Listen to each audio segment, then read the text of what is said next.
तेरे बाप ने जितना भी पैसा लाके रखा है ना, सब इसमें भर दे फटाफट। चल अब तू अपने कपड़े खोल। मतलब उतारो या मरो।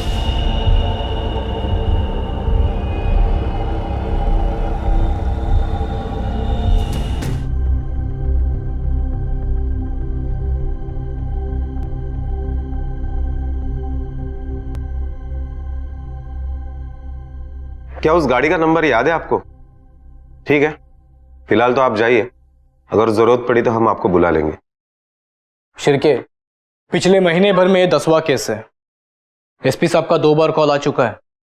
जितने भी हिस्ट्री शीटर्स है ना, सबको उठा लो। माफ करा साहब, मुझे लगता है ये कोई नए लोग हैं। रेगुलर चेंज नेचर से भी ज्यादा खतरनाक। उस औरत का जबड़ा टूट गया है, मतलब ये लोग पैसों के लिए जान भी ले सकते हैं। खतरनाक है मान लिया, लेकिन नए है ये कैसे? साहब मेरे पिछले 40 साल की सर्विस में मैंने हमेशा देखा है, ये चेंज नेचर है, ये चुराई हुई बाइक से ही चोरी करते हैं। और हाँ सर, पिछले 20 दिनों में किसी भी बाइक चोरी की कोई भी केस कोई भी पुलिस स्टेशन में दर्ज नहीं हुई है। अगर ये कोई नया गैंग बना रहे तो उन्हें पुराना होने से पहले दबाना पड़ेगा। अलीबाग महाराष्ट्र का एक लोकप्रिय टूरिस्ट डेस्टिनेशन, लेकिन ऐसे शांत शहर में दिन दहाड़े लोगों को लूटा जा रहा था। लेकिन हेलमेट की आड़ में लोगों को लूटने वाले ये क्रिमिनल्स आखिर थे कौन? ना किसी ने उनके चेहरे देखे थे और ना ही किसी पुलिस रिकॉर्ड में उनके नाम दर्ज थे। तो क्या ये कोई पुराना गैंग था जो फिर से अपने पर फैला रहा था, या किसी नए गैंग का जन्म होने जा रहा था? बिना चेहरे के इन क्रिमिनल्स को पकड़ना पुलिस के लिए एक चुनौती बन गई थी, लेकिन ये तो सिर्फ एक शुरुआत थी। किसी को अंदाजा भी नहीं था कि ये छोटे छोटे दिखने वाले क्राइम आगे चलकर एक बहुत बड़े और बेहद खौफनाक क्राइम को जन्म देने वाले थे। एक ऐसा क्राइम जो अलीबाग शहर के इतिहास में अपना नाम खून से लिखने वाला था।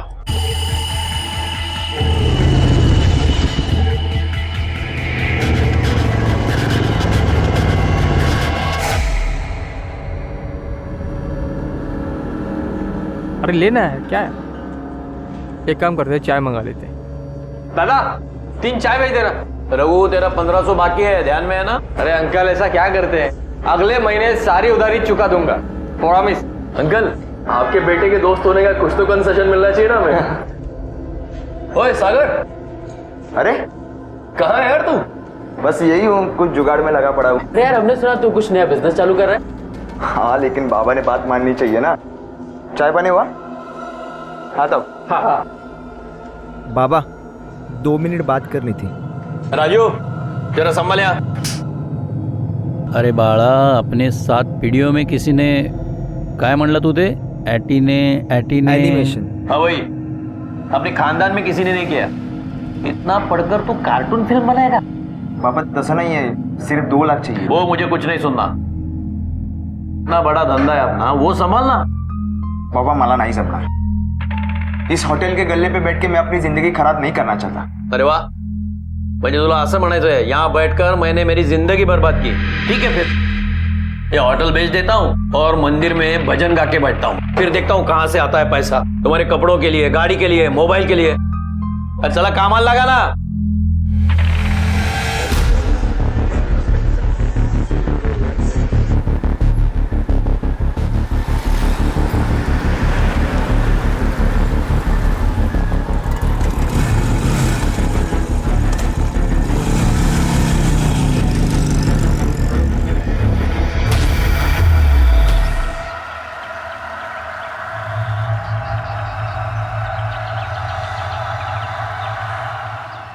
हेलो आई, मुझे होटल नहीं संभालना है, मुझे एनिमेशन करना है। तू करना उनसे बात।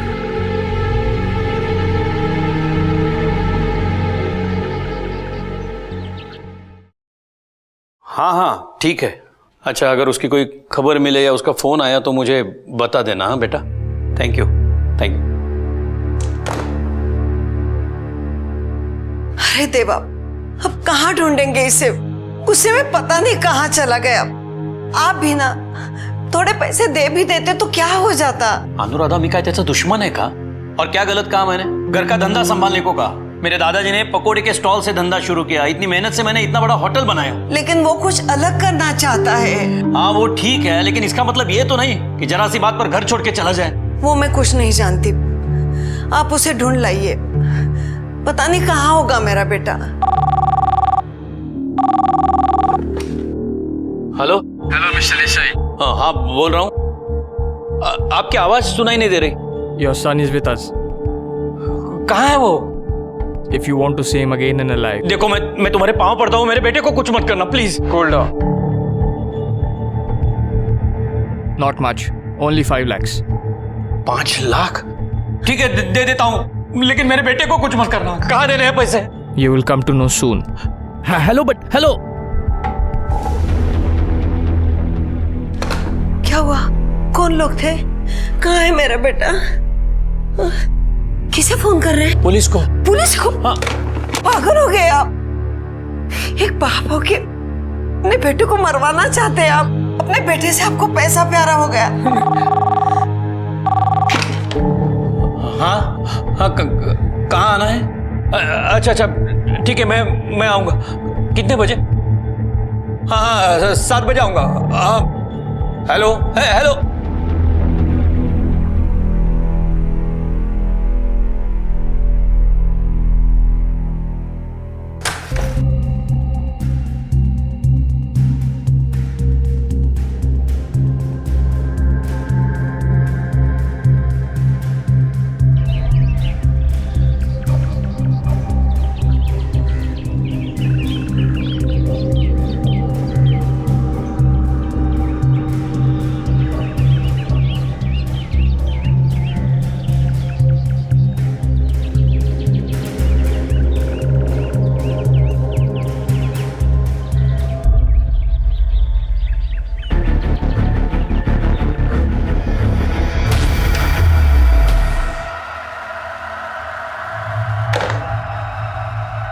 अंकल इतना सब कुछ हो गया और आपने हमें बताया भी नहीं। ऐसे टाइम पे तो इस हाथ ले इस हाथ दे होना चाहिए। उन्होंने कहा पैसे वहां रख दो, सागर को छोड़ देंगे, और आपने मान लिया। रघु, मैंने हर जगह देख लिया यार, सार कहीं पे भी नहीं है। देवा, मेरे बेटे की रक्षा करना। बॉडी के साथ और कुछ मिला? हाँ मिला, ये बाइक की चाबी जो उसी बाइक की थी, कुछ पैसे और ये उसका कॉलेज का आई कार्ड। सागर जगदीश देसाई। जगदीश देसाई, ये नाम सुना हुआ है कदम। और एसटी स्टैंड के बाजू में जीवो होटल है ना, उसके मालिक है। मिस्टर देसाई, आपके दुख का हमें अंदाजा है, लेकिन अगर किडनैपिंग के तुरंत बाद अगर आप हमें बताते तो शायद हम कुछ कर पाते। मैं वही करने वाला था, लेकिन बीवी के बातों में आ गया। गलती कर दी मैंने, बहुत बड़ी गलती। संभालो इनको। जैन सर। हाँ शिरके बोलो। सर पीएम रिपोर्ट आ चुकी है और उसके मुताबिक 29 तारीख को शाम को 4 बजे सागर की मौत हुई और उसी रात 12 बजे किडनैपर ने फोन किया था। इसका मतलब है किडनैपर ने सागर को मारने के बाद पैसे मांगने के लिए फोन किया था। ये क्रिमिनल्स किडनैपर नहीं है, इन्हें मजा आता है लोगों की जान लेने में। इसने फोन कहाँ से किया था? सर पेंट से। और एक बात सर, सागर का मोबाइल होटल के एक गमले में मिला। इसका मतलब है सागर ने उस जगह से कॉल किया, फिर होटल आया, उसके बाद क्रिमिनल्स उसे वापस मर्डर स्पॉट पे ले गए।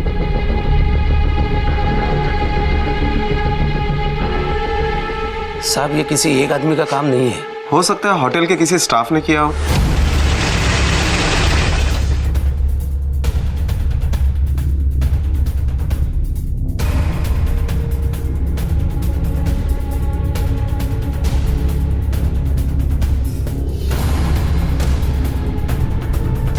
सर हमने मिस्टर देसाई के होटल स्टाफ की इंक्वायरी की। इंपॉर्टेंट बात तो यह है सर कि मिस्टर देसाई ने अपने स्टेटमेंट में कहा है कि किडनैपर इंग्लिश में बात करता है और मिस्टर देसाई के स्टाफ में इंग्लिश तो बोलना किसी को आता ही नहीं है। हाँ साहब, और देसाई ने यह भी कहा कि फोन पर बोलने वाले की आवाज जवान लड़के की थी। मतलब यंग भी है और पढ़े लिखे भी है। हो सकता है कॉलेज स्टूडेंट्स हो। शिरके एक काम करो, सागर के कॉलेज पे नजर रखो। अगर कोई भी लड़का जरूरत से ज्यादा खर्चा करता हुआ दिखे तो उसे फौरन उठा लो।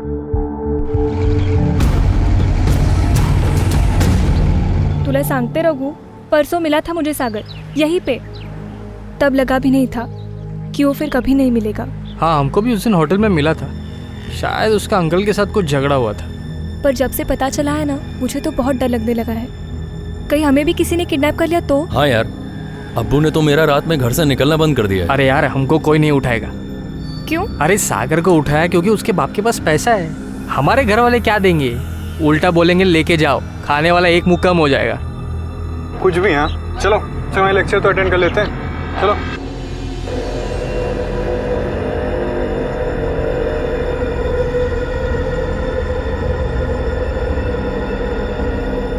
सोने की है ना, बहुत महंगी होगी। आई ग, सोने का पानी चढ़ा है। Thank you. चल।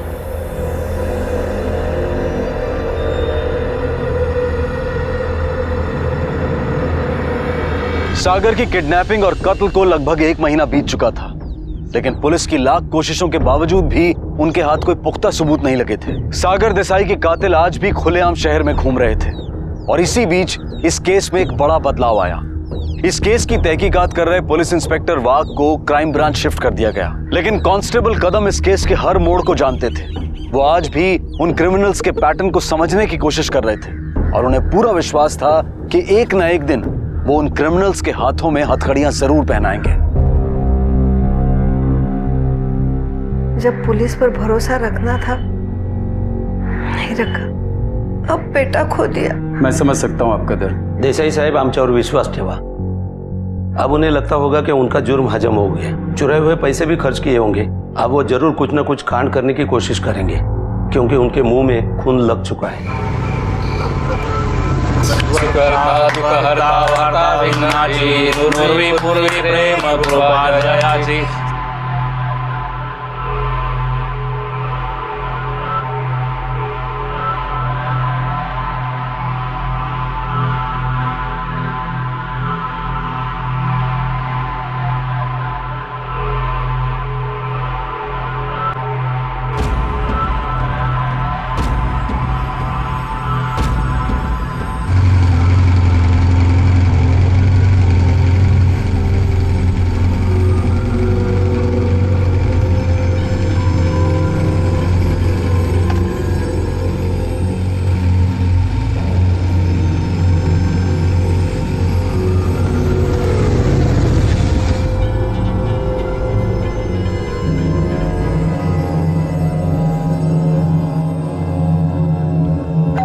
ईसा कहाँ है बुड्ढे? ऊपर है। पर तो तू जाएगा बुड्ढे?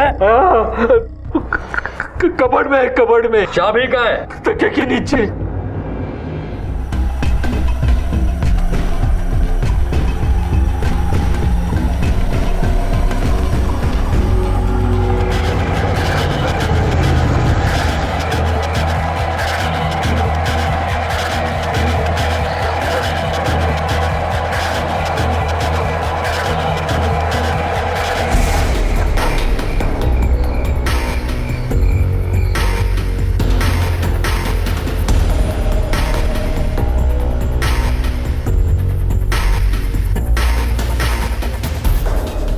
अरे दीदी तू कब आई?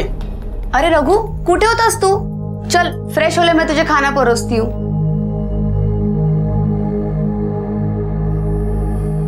कौशिक, शाम से तेरा इंतजार कर रहे हो, किधर घूमते रहता है? तो कुछ काम था बाबा।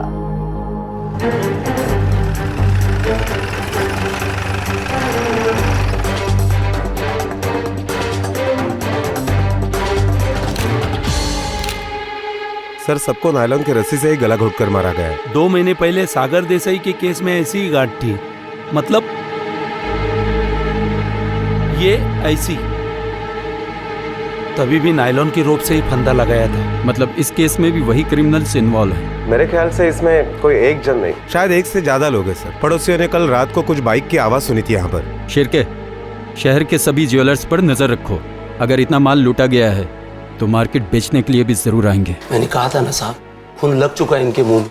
कहते हैं कि चेहरा इंसान की पहचान होता है, लेकिन ये चेहरा हमेशा सच नहीं बोलता, क्योंकि चेहरे से सिर्फ इंसान की पहचान हो सकती है, परख नहीं। ऐसे ही कुछ गुमनाम चेहरे पूरे अलीबाग शहर में मौत का तांडव रच रहे थे और इस तांडव का शिकार बना पूरा पाटिल परिवार।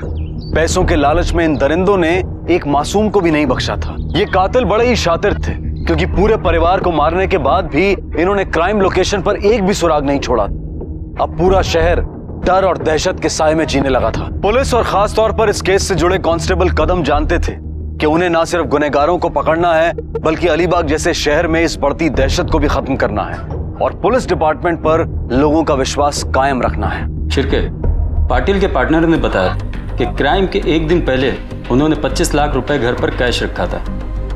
इतना कैश घर पर क्यों रखा होगा? सर, पाटिल अलीबाग का रेती का सबसे बड़ा ठेकेदार था। जिस दिन अटैक हुआ उसके दूसरे दिन अलीबाग में रेती की नीलामी होने वाली थी, शायद इसलिए रखा होगा। साहब, ठेकेदार के घर में कैश होना कोई बड़ी बात नहीं है, लेकिन उन अटैकर्स को कैसे पता चला कि उनके घर में कैश है? सर,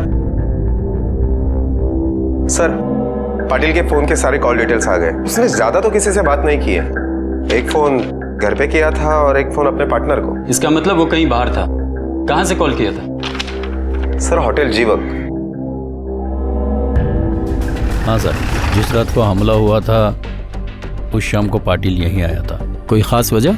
वो तो बचपन से यहाँ आता था। हमारे होटल का वड़ा उसे बहुत अच्छा लगता था। अब पैसे वाला हो गया, फिर भी हफ्ते में एक चक्कर तो पक्का था उसका। उस दिन वो कुछ टेंशन में था? कुछ अनकॉमन बात?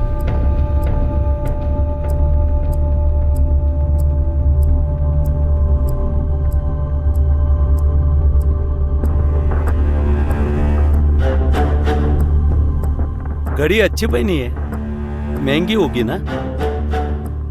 अरे नहीं सर, ओरिजिनल नहीं है। मेरे बेटे के लिए मुझे ऐसी घड़ी खरीदनी है। कितने में खरीदी? यही कोई 2000 में होगी। कहाँ से खरीदी? वो मार्केट में है ना अपना राधिका वॉच। साहेब काय झालं? क्या सर, क्यों हमें झंझट में फंसा रहे हो? जाओ ना, असली मुजरिम पकड़ो ना। ए, क्या बोला तू? हाँ, चल तुझे दिखाता हूँ पुलिस क्या करती है। शिरके, गया हला। साल लेकिन मैंने क्या किया है? उनकी वर्दी की ना सही, कम से कम उनकी उम्र की तो इज्जत की होती। यही सिखाया तेरे माँ बाप ने तुझे? सब जाने दो ना, बच्चे हैं, मैं जानता हूँ इनको, गलती हो गई। मोहन, माफी मांग साहब से। आई एम सॉरी। हाँ, सॉरी साहब, सॉरी साहब। बैठ जा। सॉरी साहब। बैठ तू, बैठ। कुछ भी बोलो साहब, ये लड़का मुझे कुछ कांड वाला लगता है, गड़बड़ लगता है। ऐसा क्यों लगा तुम्हें? साहब, इतनी महंगी घड़ी इसके हाथ में कैसे? हाँ सर, कदम बात सही कह रहे हैं। ये लड़के तो सारे गरीब घर के और इतनी महंगी घड़ी इनके पास। और साहब, हो सकता है पाटिल जब फोन पर ठेके के बारे में बात करता हो उस लड़के ने सुन लिया हो सकता है। कदम, उस लड़के पर कड़ी नजर रखो। हाँ साहब। शिरके, पूरे शहर में नाकाबंदी लगा दो, कोई भी बाइकर बिना चेक हुए निकलने ना पाए। Okay sir.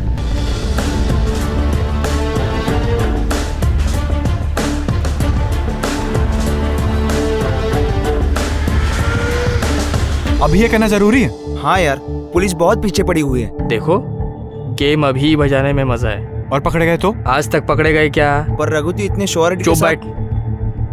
अगर खुद बलि का बकरा बनेंगे ना तो कसाई मुंडी काटने ही वाला है। 1000 बार समझाए इस मोहन को, ब्रांडेड घड़ी, ये ब्रांडेड कपड़े, ये सब कुछ दिखने में आता है, पर नहीं, मेरी बात कौन मानेगा?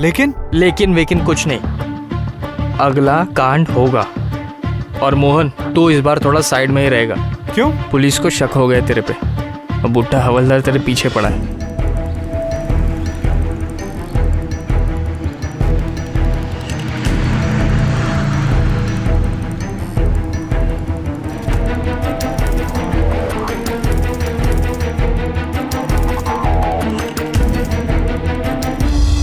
रघु, तूने सही कहा था।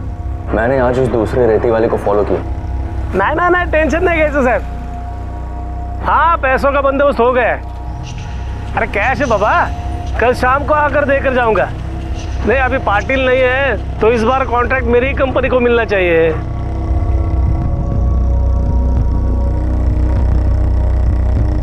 दीवारों के भी कान होते हैं, ये मुहावरा हमने बचपन से सुना है, लेकिन अक्सर भूल जाते हैं। परिणाम भुगतने से बेहतर है सतर्क रहना। कोई भी खास बात हो, चाहे वो बिजनेस की बात हो या फिर पैसों से संबंधित हो, आसपास ध्यान रखना बेहद जरूरी है।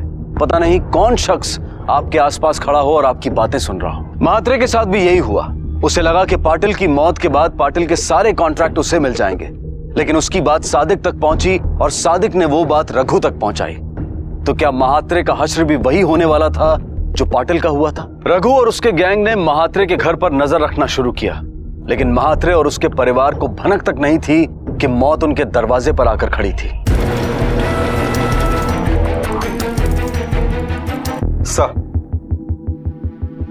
सर उन चारों लड़कों के मोबाइल डिटेल्स तो आ गए, लेकिन सर पाटिल पर जिस वक्त हमला हुआ उस वक्त इन चारों लड़कों के मोबाइल टावर लोकेशन पाटिल के घर के आजू बाजू के नहीं थे। बाबा। हाँ ये तो वो मोबाइल भूल गया, ध्यान किधर है तेरा? फोन नहीं चाहिए बाबा। क्यों? बोला ना नहीं चाहिए।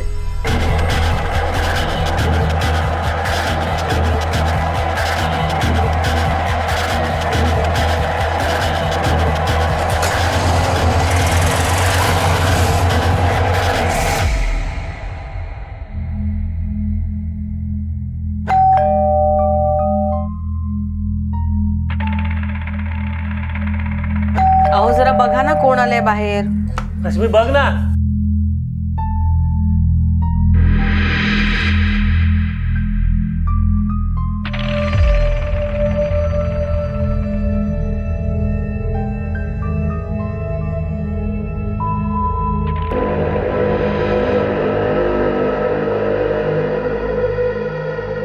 जी आप कौन? Actually we are college students.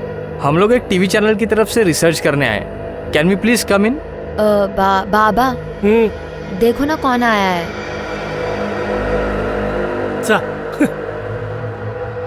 हाँ बोलो. सर एक्चुअली हम कॉलेज स्टूडेंट्स हैं, एक टीवी चैनल के लिए रिसर्च करने के लिए आए हैं. जो कुछ पूछना है जल्दी से पूछो, मुझे काम से जाना है. घर में कितने मेंबर्स हैं? 3. मैं, मेरी बीवी और मेरी बेटी. सर आप लोग टेलीविजन पे यूजुअली कौन से प्रोग्राम देखते हैं? देखो भाई, मैं तो टीवी जब इंडिया का मैच होता है तभी देखता हूँ. मेरी बीवी सीरियल देखती है शाम को और बेटी English pictures. Thanks for the information sir. Sir हम लोगों को एक बार डिश एंटीना चेक करना पड़ेगा. क्यों, कुछ तकलीफ है? वो क्या है ना सर कि हम लोग रिसर्च कंप्लीट करेंगे तो ही हमको पेमेंट मिलेगा. आओ. Thank you sir. ऊपर टेरेस पे है, लेकिन जल्दी करो. जाओ.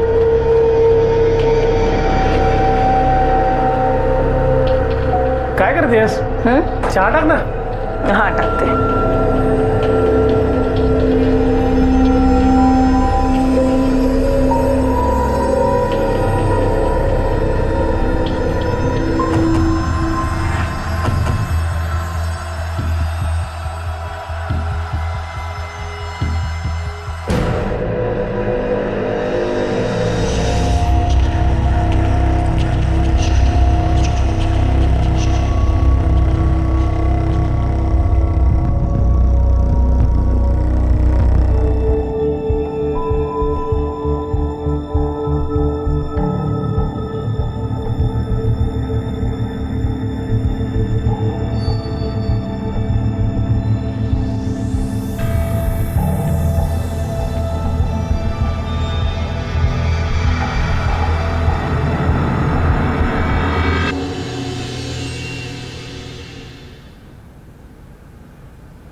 मैंने तेरे हाथ खोल दिए, अब तू अपने कपड़े खोल. क्या? Remove your clothes. इंग्लिश समझ में नहीं आती, फ्रेंच में समझाओ. रिमूव और डाई. मतलब उतारो या मरो.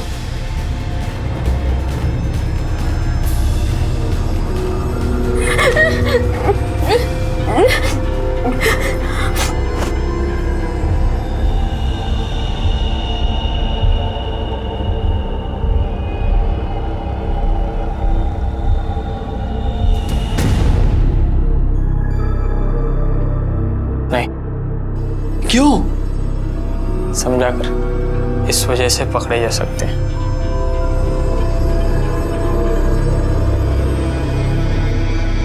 ए, कपाट खोल. तेरे बाप ने जितना भी पैसा लाके रखा है ना, सब इसमें भर दे फटाफट. चल.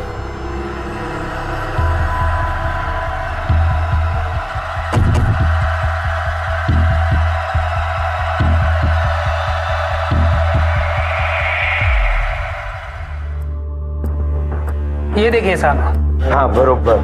हेच मॉडेल. किंमत कितनी है इसकी? 15,000. कुछ दिन पहले किसी कॉलेज के लड़के ने इसी दुकान से ऐसी ही घड़ी खरीदी है। कॉलेज? हाँ, पिछले हफ्ते एक लड़का ऐसी घड़ी लेके गया था। अच्छा, पेमेंट कैसे किया? पेमेंट 1 मिनट साहब।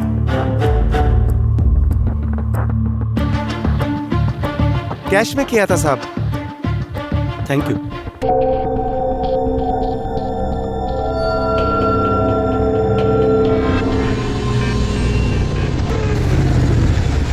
यार रघु, सोना बेचने के लिए इतने दूर अहमदाबाद आने की क्या जरूरत थी?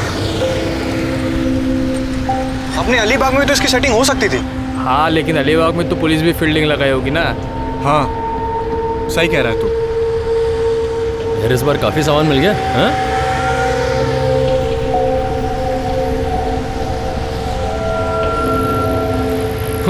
भाभी के लिए? हाँ यार रघु, तू जानता है कि हमारे सुनील, मेरे हिस्से में से काट लेना।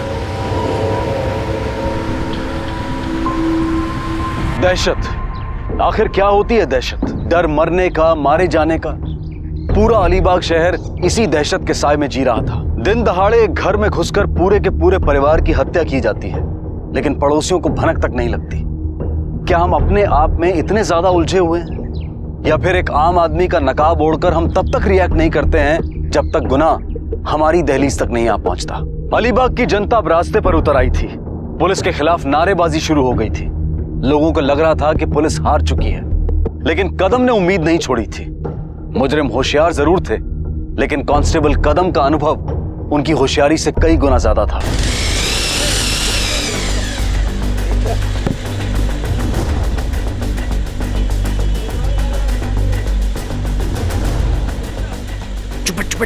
चुपट।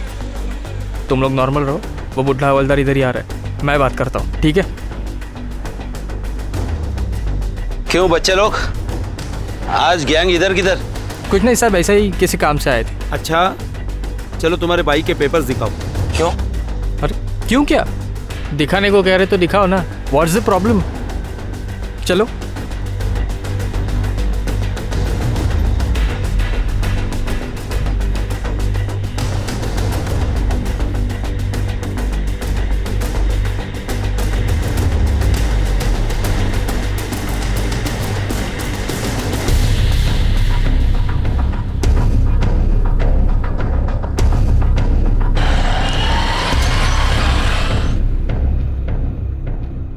फिर मिला कुछ उनके पास? साहब मिला तो कुछ नहीं, लेकिन मुझे पूरा यकीन है ये लड़के कुछ ना कुछ जुगाड़ में हैं। उनके हर मोमेंट पर नजर रखो। हाँ साहब।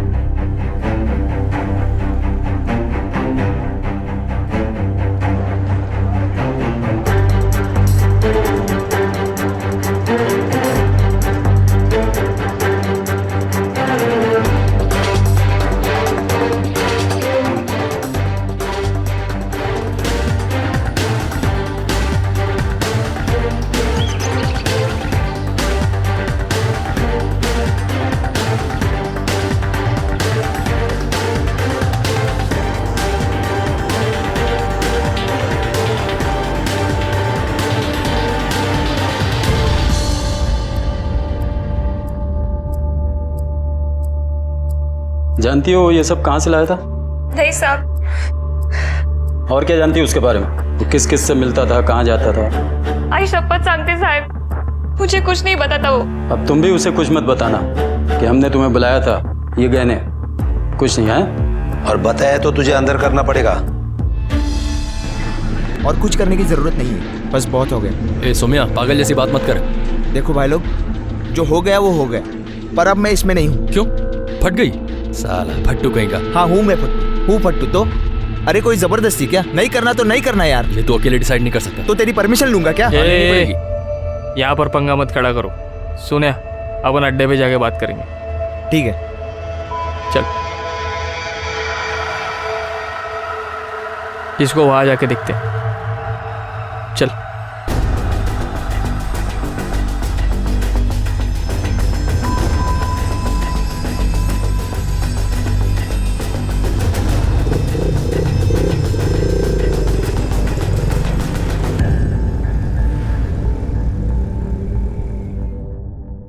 हाँ सर, ये रिंग मैं पहचानता हूं, ये भाभी की है।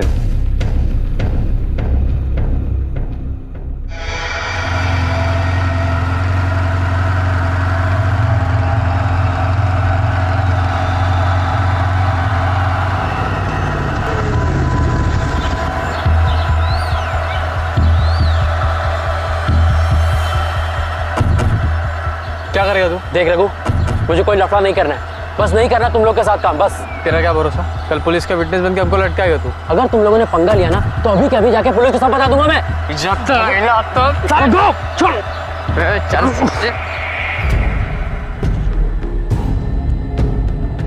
सर, कदम का फोन आया था, कुछ लफड़ा हुआ है, राम मंदिर रोड पे बुलाया है।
हाँ कदम, हाँ बस निकल चुके हैं हम, लेफ्ट लेके राम मंदिर है, वहां पे रुकाना।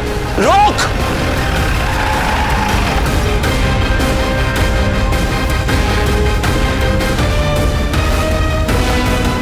कदम, good job. Thank you sir. और एक को उठाना है सर। चलो बैठो।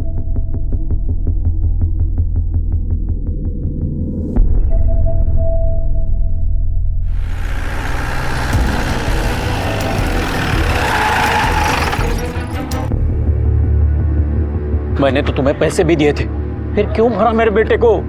वो तो तुम्हें अपना दोस्त मानता था ना।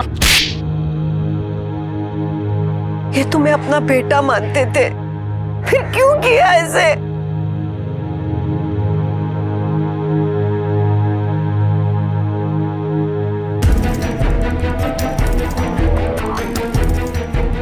शहर छोड़ के भाग रहा था, एसटी स्टैंड से उठा है। क्यों किया ये सब? पैसों के लिए हैं? पैसे तो थे, ज़्यादा चाहिए थे और जल्दी चाहिए थे।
अभी हमें पता चला है कि मुंबई के एक अंधेरी मार्केट इलाके में एक बड़ा धमाका हुआ है, जिसमें करीब 85 लोगों की जान जाने की खबर है। ये आंकड़ा आने वाले कुछ घंटों में बढ़ भी सकता है। ये धमाका किस वजह से हुआ है या किसने किया, इस बात की पुष्टि अब तक नहीं हो पाई है।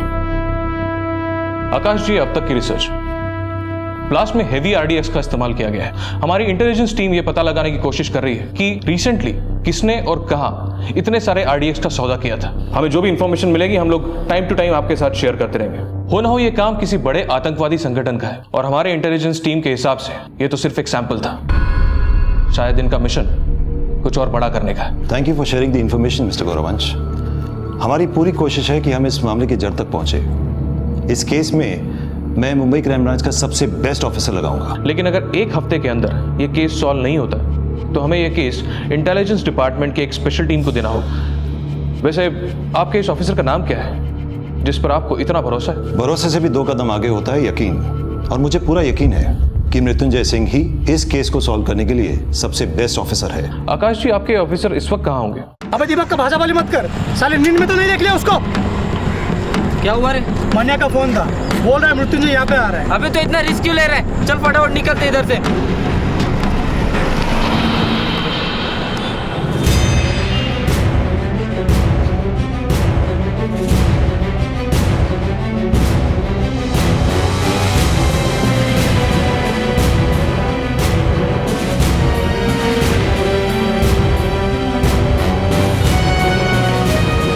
तू रोक मत, भगा डाल, साला खुद ही हट जाएगा।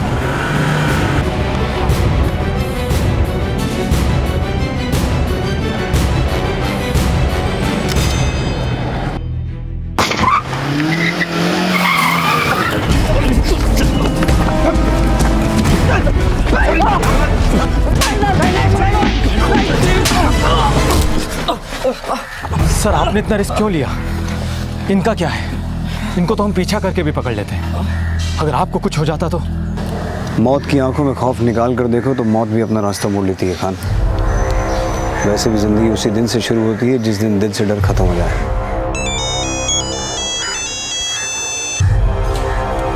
सर,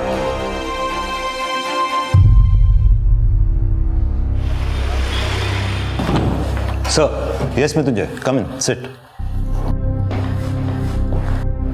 मृत्युंजय, इस धमाके की जांच हमें बड़ी तेजी से करनी होगी। जो लोग मरे उन्हें हम वापस तो नहीं ला सकते, पर उन आतंकवादियों को पकड़कर मरने वालों के घर वालों के साथ इंसाफ जरूर कर सकते हैं। और एक बात, अगर 1 हफ्ते में हमने ये केस सॉल्व नहीं किया तो फिर ये केस इंटेलिजेंस डिपार्टमेंट के एक स्पेशल टीम को दे दिया जाएगा। लोग यही सोचेंगे कि मुंबई पुलिस केस सॉल्व नहीं कर पाई, और हमारी इंटेलिजेंस टीम के इन्फॉर्मेशन के हिसाब से इन आतंकवादियों का मिशन कुछ बड़ा करने का है। ये केस हम ही सॉल्व करेंगे, ये लोग हमसे बच नहीं पाएंगे। जो कुछ हो गया उसे बदला तो नहीं जा सकता, लेकिन मौत के इन सौदागरों को उनके अगले सौदे में मैं खौफ का आईना जरूर दिखा दूंगा। पाटिल, शिंदे, खान, इस बॉम्ब ब्लास्ट केस को अब हमें सॉल्व करना है, और इस काम में तुम लोग मेरे साथ रहोगे। सर। पाटिल, 1 हफ्ता है हमारे पास। 1 हफ्ते में इस केस को खोद के इसकी जड़ तक पहुंचना है। मुझे उनके सिंडिकेट की हर खबर चाहिए। सर। खान, अपने सारे खबरों को काम पे लगा दो। मूव। सर।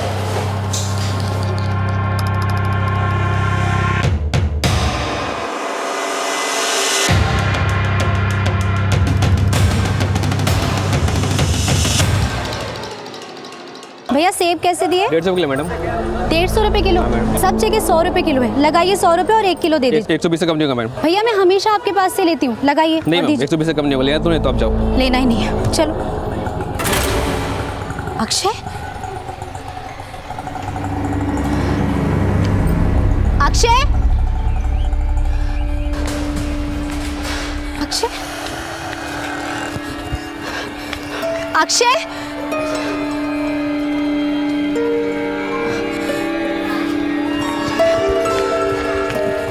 अक्षय, कितनी बार कहा है हाथ छोड़कर नहीं जाना है। और ये आइसक्रीम, क्या आइसक्रीम किसने दी तुम्हें?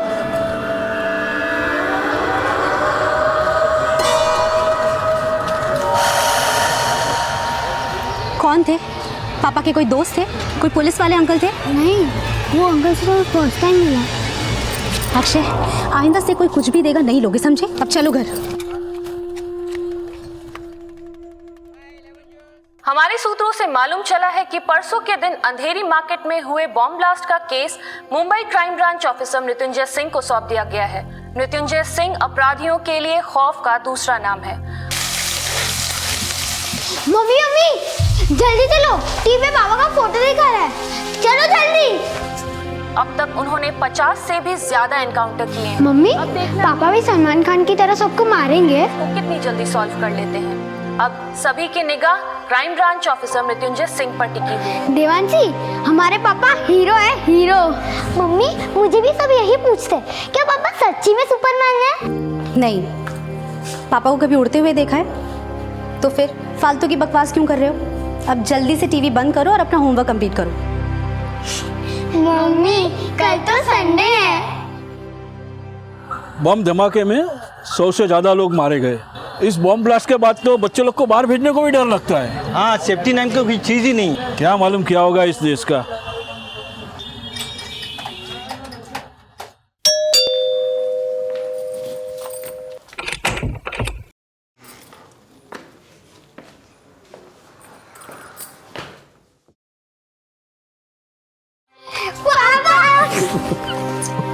ये लो तुम दोनों के लिए। पापा कल स्केटिंग भी चाहिए। अच्छा, दोनों को एक साथ चाहिए। प्लानिंग मिल जाएगी। आपके अलावा डिपार्टमेंट में और कोई नहीं है क्या? टीवी में आने का इतना ही शौक था तो हीरो बन जाते। आज अक्षय के साथ कुछ भी हो सकता था। क्या हुआ अक्षय को?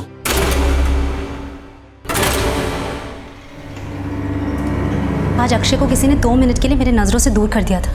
उसे खाने के लिए ice cream the. And I am sure आपका कोई दोस्त तो था नहीं। अगर होता तो मुझसे जरूर मिलता। हेलो। बच्चा बहुत प्यारा है आपका, हमसे बोला कि उसको आइसक्रीम पसंद है तो हमने उसे वही वाला दिलाया। अब देखिए ना, आपके परिवार के बारे में कितना सोचते हैं और एक आप हैं कुछ नहीं सोचते हमारे बारे में।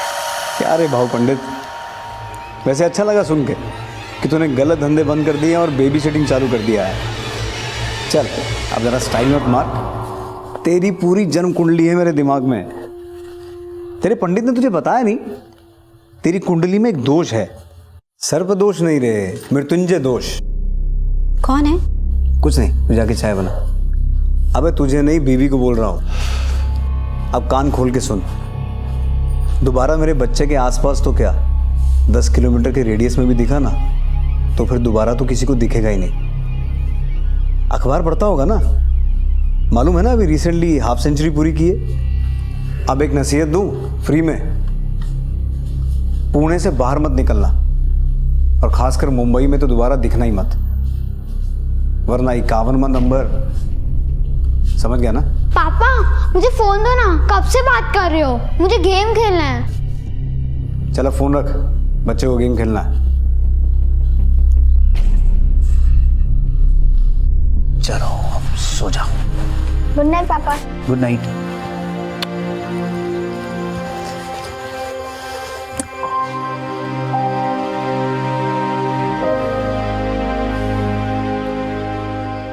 रीमा टेंशन मत लो, हमारे बच्चों को कुछ नहीं होने दूंगा।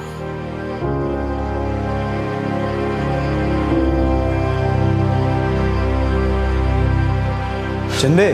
हाँ सर। आज तेरा दिन कैसा है? दिन तो बहुत अच्छा है सर। चलो फिर गन लोड करो, देखते हैं आज तो कितना लकी है। सर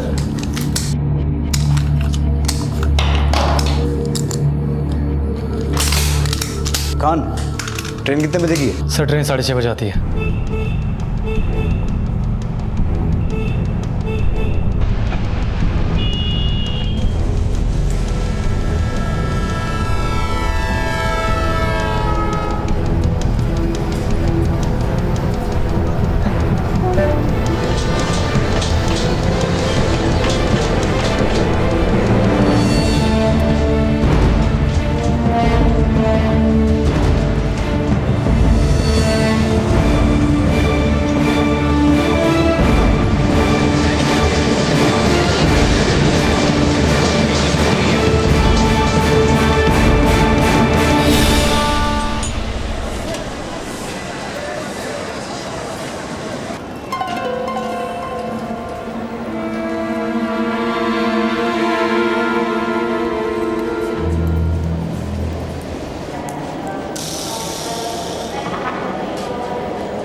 मैं बता दूं, ये RDX में हाफिज मिर्जा को देना था साहब।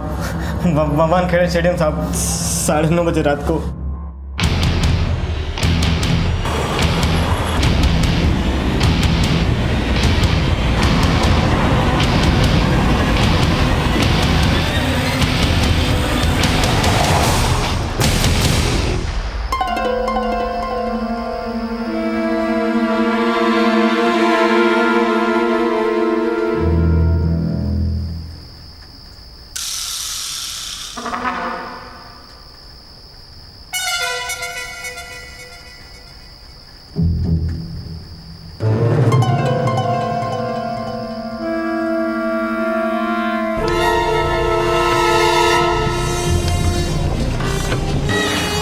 रुक।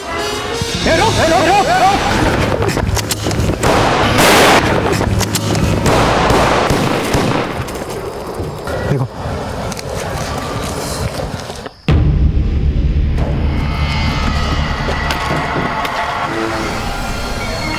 गया गाड़ी की तलाशी लो।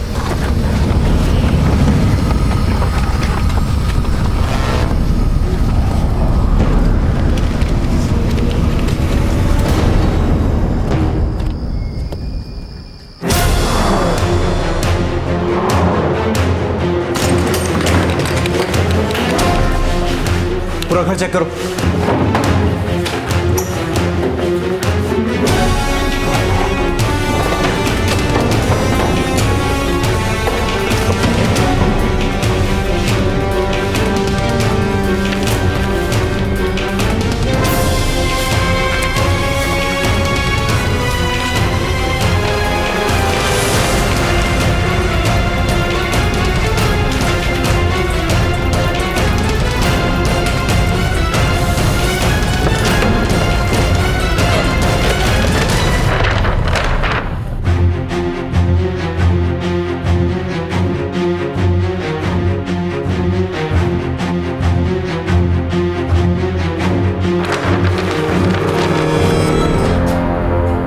यहाँ एक आदमी रहता है राजेश नाम का, उसके बारे में कुछ जानते हैं? नहीं साहब, जानते तो नहीं कुछ, लेकिन आप थोड़ी देर पहले बाहर जाते हुए देखा था उसे।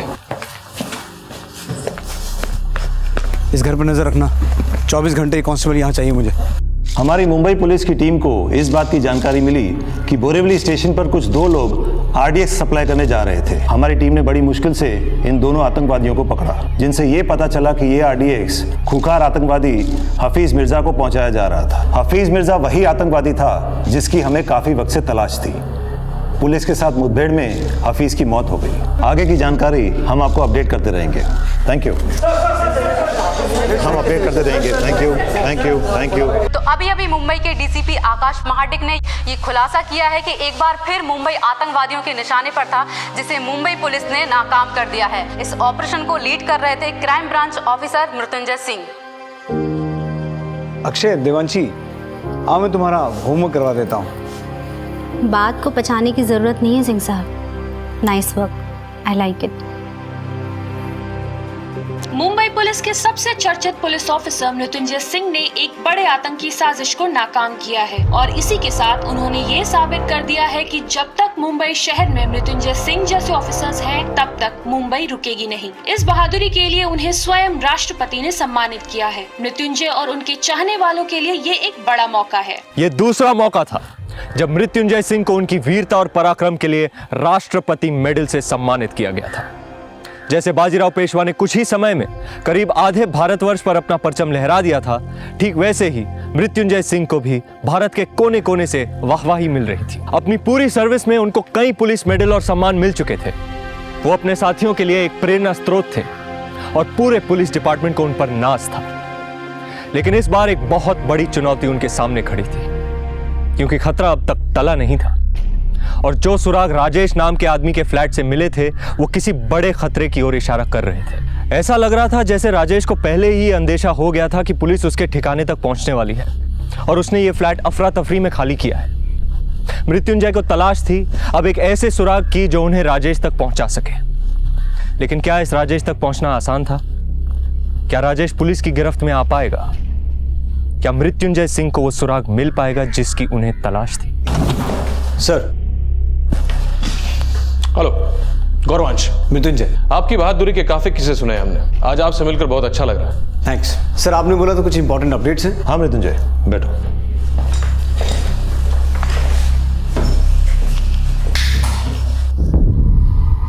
इस फोटो को गौर से देखिए। यह है आजाद हिंदुस्तान का कमांडर बिलाल। अहमदाबाद वाले केस में भी यही मास्टरमाइंड था जिसने पूरे प्लानिंग को अंजाम दिया था। इनफैक्ट इंटरपोल ने भी इसे टॉप 50 टेररिस्ट के लिस्ट में इंक्लूड किया है और इस बार हमें पता चला है कि यह मुंबई में कुछ बड़ा करने वाला है। हमारे इंटेलिजेंस टीम के साइबर सिक्योरिटी सेल ने कुछ कॉल्स और मैसेजेस ट्रेस किए हैं। इन्हीं मैसेजेस को डिकोड करने के बाद हमें पता चला है कि मुंबई ही उसका अगला टारगेट है और जितने भी कॉल्स, मैसेजेस और ईमेल्स हमने ट्रेस किए हैं वो सारे के सारे पाकिस्तान, दुबई और सऊदी से किए गए थे।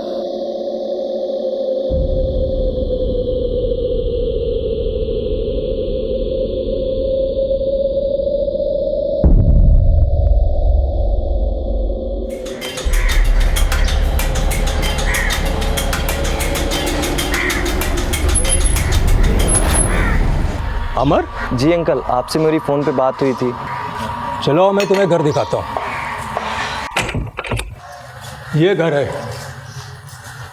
और हमेशा इसे साफ सुथरा रखना। जी अंकल, घर तो मुझे पसंद है। अंकल, कभी कभी कुछ दोस्त मेरे यहाँ पढ़ाई के लिए आएंगे, आपको कोई प्रॉब्लम तो नहीं है? बट वो दोस्त कोई लड़की तो नहीं है? नहीं अंकल, लड़की का चक्कर नहीं है। तो फिर ठीक है, लाओ सारे पेपर मुझे दे दो, मैं जुरास करा कर तुमको दे दूंगा।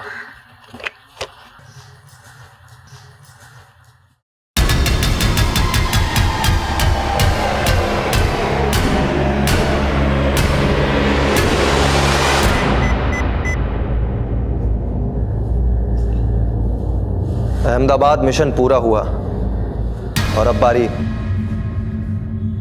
बंबई की।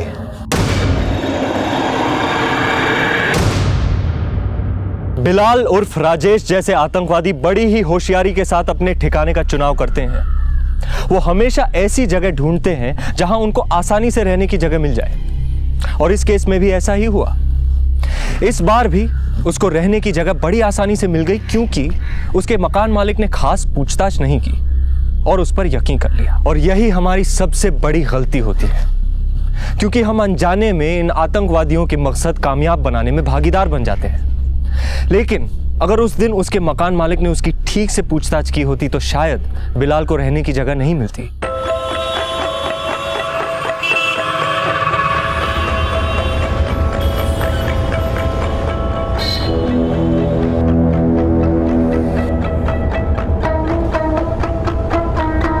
साहब, बहुत मोटा पैसा इधर से उधर हो रहा है, वालिद कर रहा है। पक्की खबर है? एकदम पक्की सब। और वालिद, एक चाय तो पिला यार। अरे क्या हो गया? चाय तो हमारे थाने की सरकती है। दोस्त, एक कटिंग और देना इसे।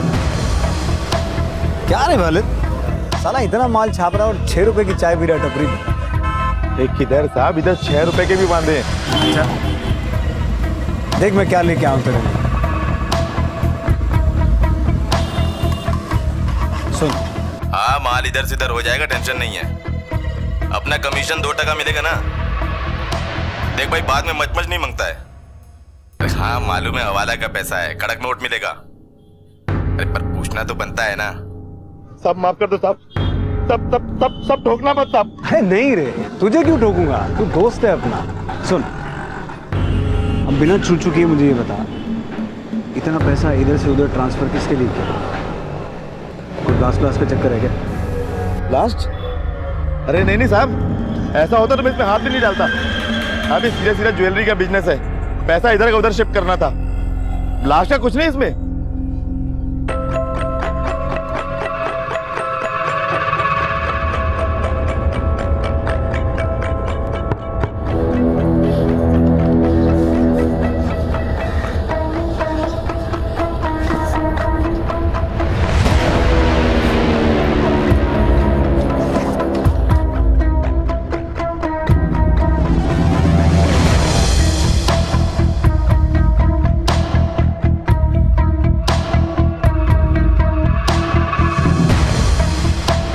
सामान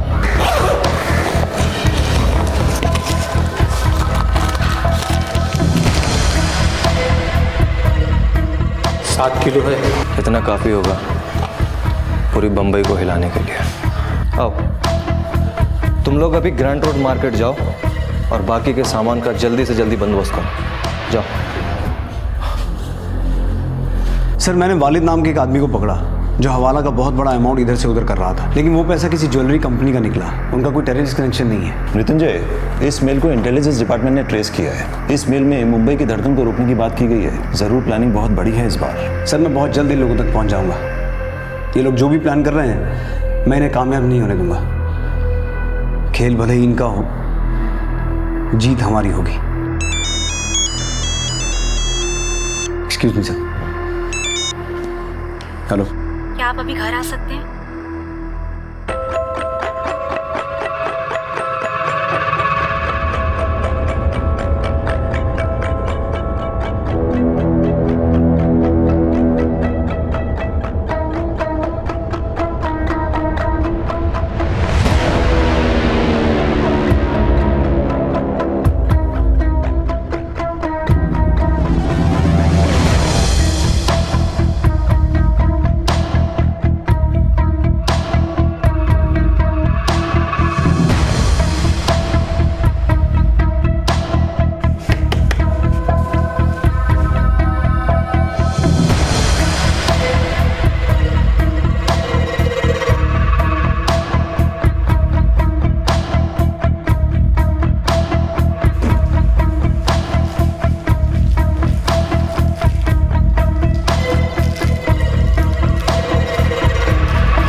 क्या हो रही माँ? अक्षय की तबीयत बहुत खराब है, फीवर उतर ही नहीं रहा है, उल्टी पे उल्टी कर रहा है।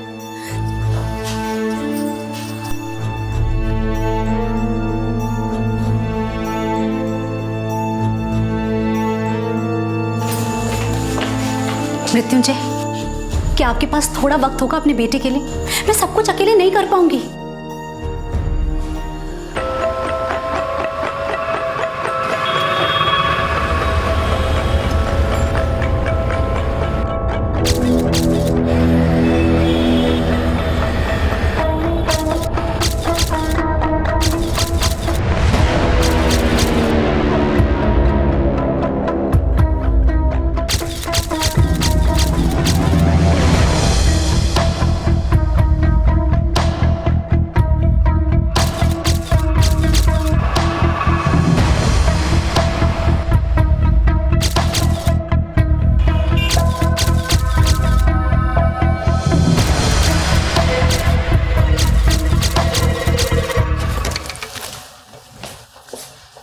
डॉक्टर, कैसा अक्षय? आपके बेटे को अभी के अभी एडमिट करना पड़ेगा, वो बहुत ही सीरियस है। अब उसे यहाँ पहले क्यों नहीं लाया?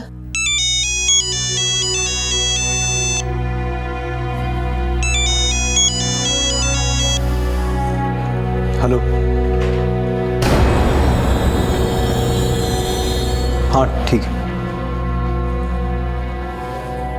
रीमा, वहां लाखों लोगों के बच्चों की जान खतरे में है। मेरा जाना बहुत इंपॉर्टेंट है, वरना कुछ दिन पहले जो बॉम्ब ब्लास्ट हुए थे वैसे हालात फिर से पैदा हो जाएंगे। मुझे अक्षय की चिंता है, पर मुझे और भी अक्षय और देवांशी की जान को बचाना है। मैं समझती हूँ, आप बेफिक्र होकर जाइए, मैं यहाँ अक्षय का ध्यान रखती हूँ।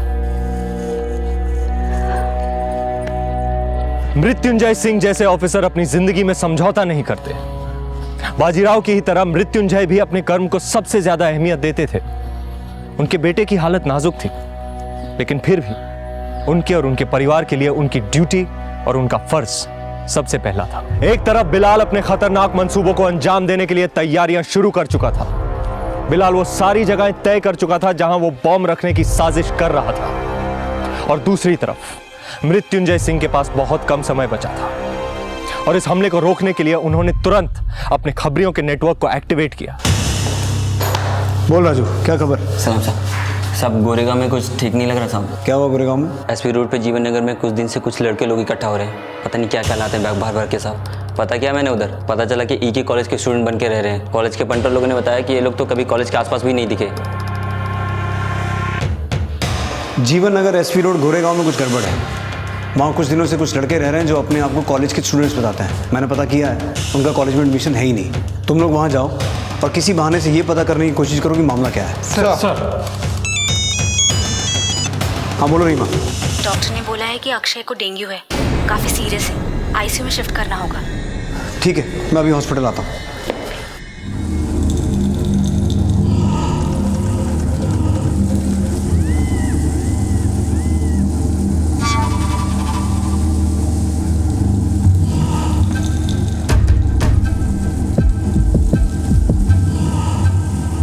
भाई बहुत जोर की भूख लगी है, बिरयानी मंगा ले क्या? मटन बिरयानी मंगा ले और साथ में तंदूरी चिकन भी और 2 विस्की की बोतल। जा। ठीक है।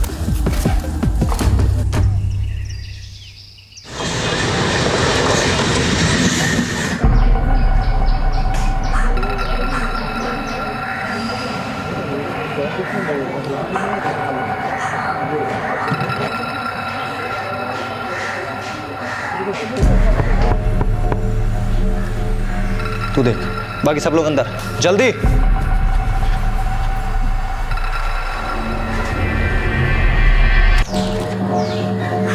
हेलो सर, मैं एयरवेज मोबाइल कंपनी की तरफ से आया हूँ। आपके लिए पोस्टपेड में एक बढ़िया ऑफर है। 800 रुपये में अनलिमिटेड कॉलिंग और 3G डेटा फ्री है सर। शुक्रिया, हमको जरूरत नहीं है सर। 500 SMS भी फ्री हैं। I am not interested. Okay sir.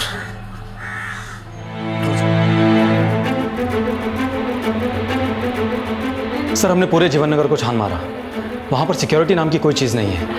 एक घर में एक लड़का मिला जिसने दरवाज़ा खोला, दिखने में एकदम सीधा साधा, लेकिन उस घर के अंदर काफ़ी सारा खाना पड़ा था जिसे देखकर लग रहा था कि काफ़ी लोगों ने आधा खाकर छोड़ दिया है। पड़ोसियों से कुछ पता चला? पड़ोसियों को ज़्यादा कुछ पता नहीं, ये लोग अभी वहाँ नए आए हैं। मृत्युंजय सर, गुजरात पुलिस ने अभी एक आतंकवादी को जामनगर से पकड़ा है। ये अब तक के हुए अहमदाबाद ब्लास्ट और मुंबई ब्लास्ट में शामिल रहा है। इंटेलिजेंस वाले अहमदाबाद केस के दौरान यूज किए गए फ़ोन नंबर्स की जांच कर रहे थे। उनके हाथ 5 नंबर्स लगे, जिनमें से एक गोरेगांव एरिया में एक्टिव था। मैं कल पूरी तैयारी के साथ वहाँ रेड करता हूँ।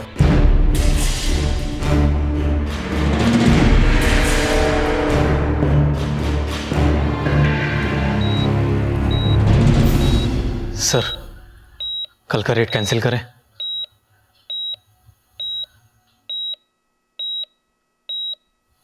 आप कब से ऐसा सोचने लगे?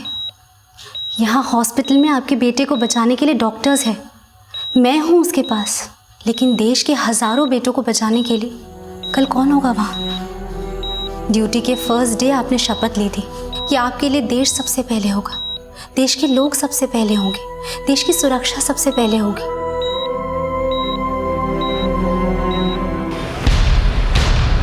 खान, पाटिल, शिंदे, ये वो घर है जहाँ तक हमें पहुँचना है। हमारी दूसरी टीम इस घर को पीछे से कवर करेगी। शिंदे, पाटिल, तुम दोनों लेफ्ट साइड कवर करो। मैं पहले दरवाजे तक पहुँच के उन्हें एक बार सरेंडर करने का मौका दूंगा। मेक श्योर इस घर का हर एग्जिट पॉइंट और विंडो पर हमारा टारगेट शार्प हो। वेरी इंपॉर्टेंट, पहले लोकलाइट्स को वहाँ से निकालना है। खान, तुम मेरे साथ रहोगे। Sir, we don't have to miss it guys. Let's go. आज हमारा मिशन पूरा होते ही हम लोग अलग अलग रास्ते निकल जाएंगे। सबके टिकट्स अलग अलग ट्रेन की है, ये लो आपस में बांट लो। धमाके के कुछ दिन बाद हम चुप बैठेंगे और फिर एक नए धमाके की प्लानिंग। ये प्लानिंग कब होगी मैं तुम लोगों को इत्तला कर दूंगा। और ये लो कुछ पैसे। आज शाम लोखंडवाला मार्केट, अंधेरी स्टेशन, दादर, CST और होटल लाइमलाइट, इन सारी जगहों पर भीड़ काफ़ी ज़्यादा होगी। हमारे लिए इससे अच्छा मौका नहीं हो सकता अपने मंसूबों को कामयाब बनाने का।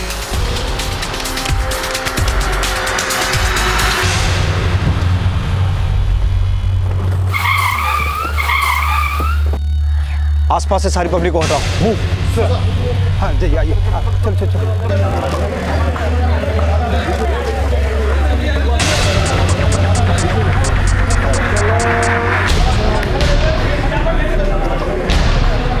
पुलिस है। अरे छोड़िए इसे, मूव। चलिए अपने घर पे जाइए। चलिए चलिए फटाफट जाइए, फटाफट। पाटिल, शिंदे, तुम दोनों ये एरिया कवर करो। सर, तुम तीनों पीछे जाओ, be alert. Khan. Sir.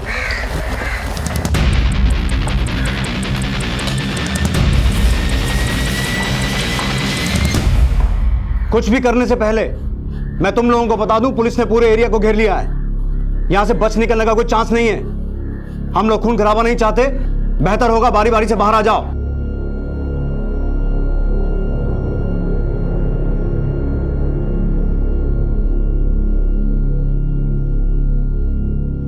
Fire कोई नहीं करेगा जब तक मैं ना बोलूं।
सर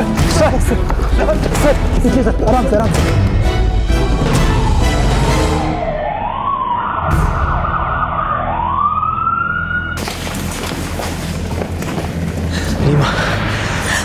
अक्षय के साथ। अक्षय ठीक है, लेकिन ये आपको क्या हो गया? ये तो एक आधी गोली, इससे मेरा क्या होगा? मुझे अक्षय के पास लेके चलो अभी, मुझे उससे मिलना। देखिए आपकी हालत नाजुक है। नहीं डॉक्टर, मेरा अक्षय से मिलना बहुत जरूरी है। उसकी हालत ठीक नहीं है। मैं उसका हीरो हूँ, मैं उसका सुपरमैन हूँ। मुझे देख के उसे ताकत मिलती। आज अगर वो रिकवर नहीं हुआ तो उसकी हालत और बिगड़ जाएगी। Please please let me meet him once, please.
I am sorry.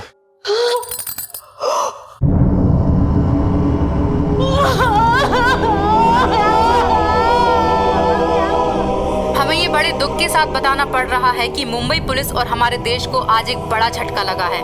हमारे बीच एक ऐसा जाबाज ऑफिसर नहीं रहा जिसकी जाबाजी एक मिसाल थी। शहीद मृत्युंजय सिंह ने मुंबई और मुंबई के लोगों को तो एक खौफनाक सीरियल ब्लास्ट से बचा लिया, पर इस दौरान शूटआउट में फंसे 2 बच्चों को बचाते हुए उन्हें आतंकवादियों से कुछ गोलियां लग गईं, जिसकी वजह से आज शाम वो वीर गति को प्राप्त हुए।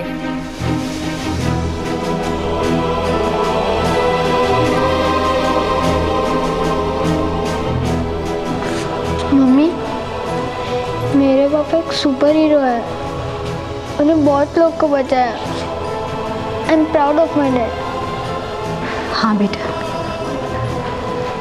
ये हमेशा हमारी यादों में जिंदा रहेंगी। अपने देश और देशवासियों की सुरक्षा के लिए मृत्युंजय सिंह ने अपनी जान गंवा दी। मुंबई पुलिस ने भी अपने वीर साथी के लिए शोक मनाया और हजारों की संख्या में लोग उनके अंतिम संस्कार में शामिल हुए। मृत्युंजय सिंह आज इस दुनिया में नहीं है, लेकिन अपने काम और अपने देश प्रेम की वजह से आज भी उन्हें याद किया जाता है। और आज करोड़ों हिंदुस्तानियों के लिए वो एक मिसाल बन चुके हैं। क्राइम पेट्रोल डायल 100 उनकी शहादत को सलाम करता है। मृत्युंजय सिंह असल मायने में हीरो हैं और ऐसे ही एक वीर योद्धा बाजीराव पेशवा के किरदार में आप मुझे देखेंगे। इसीलिए देखना मत भूलिएगा बाजीराव मस्तानी कल आ रही है आपके नजदीकी सिनेमा हॉल्स में। रणवीर, आपका बहुत बहुत शुक्रिया यहाँ आने के लिए और क्राइम पेट्रोल डायल 100 की पूरी टीम की तरफ से और क्राइम पेट्रोल के दर्शकों की तरफ से आपको बाजीराव मस्तानी के लिए ढेर सारी शुभकामनाएं। Thank you sir. मैं इतना ही कहना चाहूँगा, आपका बहुत बहुत शुक्रिया। मैं बहुत आभारी हूँ आपका, आपकी टीम का, मुझे यहाँ आने दिया, को एंकर करने दिया। बहुत मज़ा आया। कमाल का शो है सर आपका। आप कमाल के हो, हमारे दर्शक तो कमाल ही हैं, आपकी टीम कमाल की है। Thank you and all the very best. Thank you and best, all the best to you. Thank you. Vishal बेटा, पापा बोल रहा हूँ। हाँ, वो मेहरा अंकल के फोन से।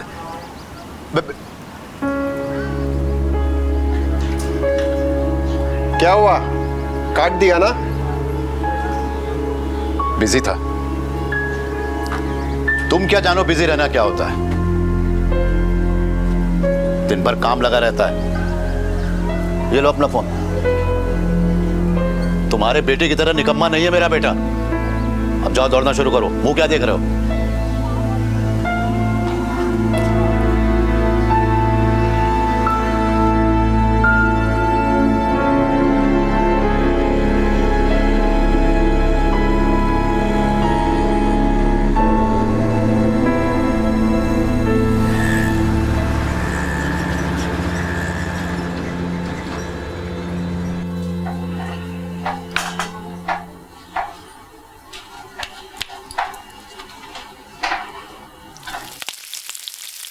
मंदार, तू जल्दी से बाजार जा और दही लेकर आ। विशाल को छोली पूरी के साथ साथ बूंदी का रायता बहुत पसंद है। जल्दी जा। आओ पण सर, एक दफा फोन करके पूछ लो ना। नहीं मतलब विशाल भैया और भाभी आने वाले भी है कि नहीं चिंटू बाबा के साथ। वो क्या है ना कि मेरे को खाना पड़ता है। लास्ट टाइम भी 3 दिन मैंने ही खाया था सब खाना। चुप कर। विशाल ने मुझसे वादा किया है कि वो बहू और चिंटू को लेकर संडे को जरूर आएगा। और पता है आज संडे है, वैसे भी हमें डिनर की तैयारी भी करनी है। तू जल्दी से दही लेकर आ वरना नौकरी से निकाल दूंगा। ये छोड़ जा। नहीं आएंगे।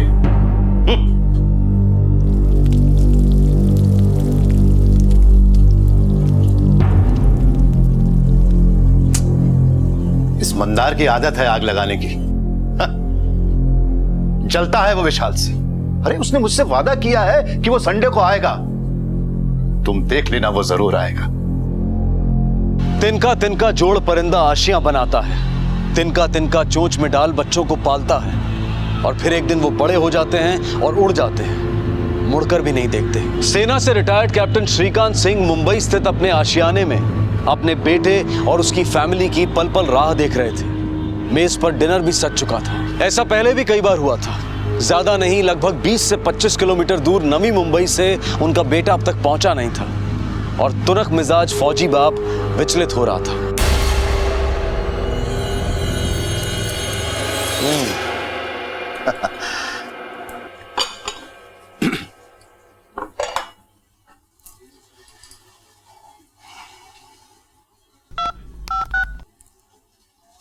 विशाल, कहां हो बेटा तुम लोग?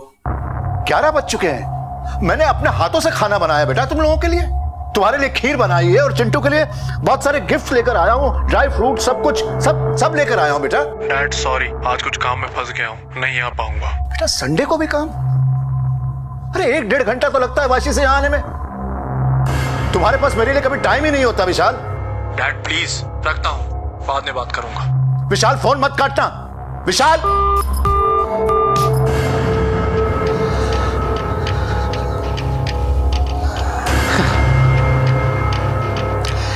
काट दिया। बाप से भी बात करने का टाइम नहीं है इसके पास।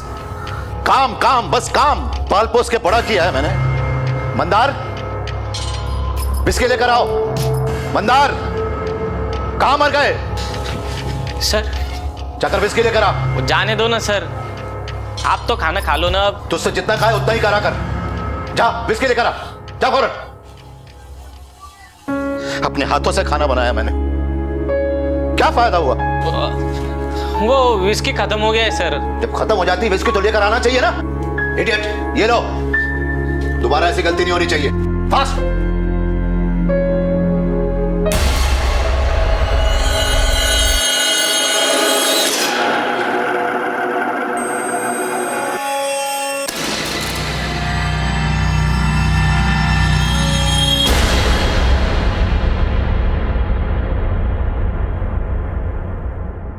बाप के लिए भी टाइम नहीं है, संडे को भी काम।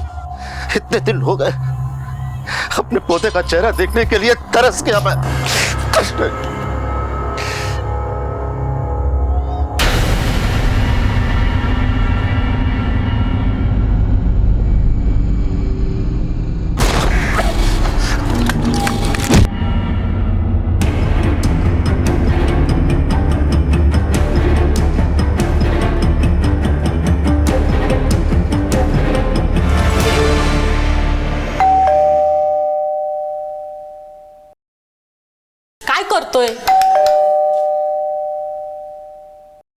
अरे बाबा, मुझे दूसरे यहाँ भी काम पर जाना है।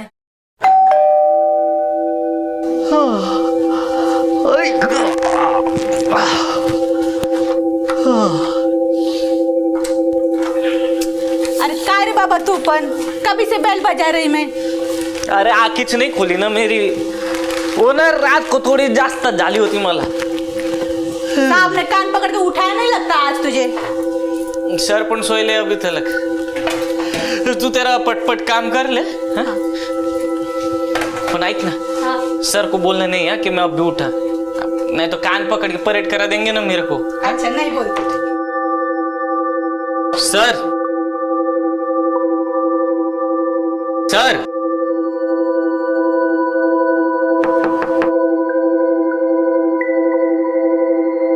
सर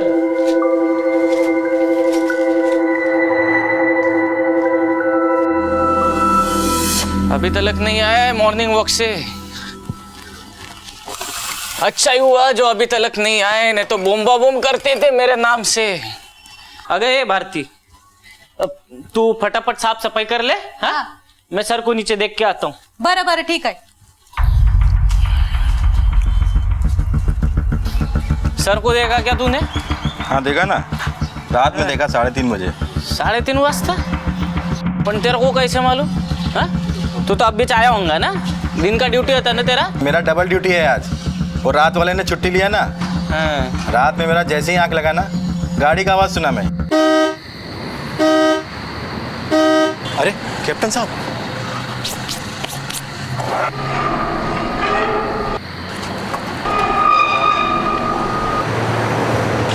सलाम साहब। इसलिए तेरा ऐसा हालत हो गया है। कर उसको अंदर कर, सर आएंगे तो परेड करा देंगे ना तेरे को भी। जा अपना काम कर। किधर गए होंगे सर? वो भी बिना बोले सर को फोन करना मत था।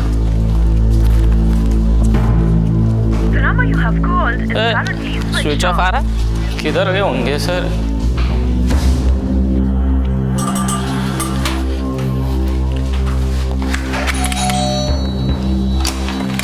क्या हुआ? कप्तान सर को देखा क्या आपने? नहीं। अंकल, ओ अंकल। अरे मंदार, कैप्टन कहाँ है? अरे वही तो पूछने को आया ना मैं आपको। तू मेरे को पूछते हैं? अरे कैप्टन तो आज आए नहीं और मैं उनका ही वेट कर रहा हूँ। क्या बात है? कल रात से गायब है ना वो। रात से गायब है? अरे नहीं नहीं, कहीं भी वो जाते हैं ना तो मुझे बोल के जाते हैं। तू फिक्र मत कर, घर जा।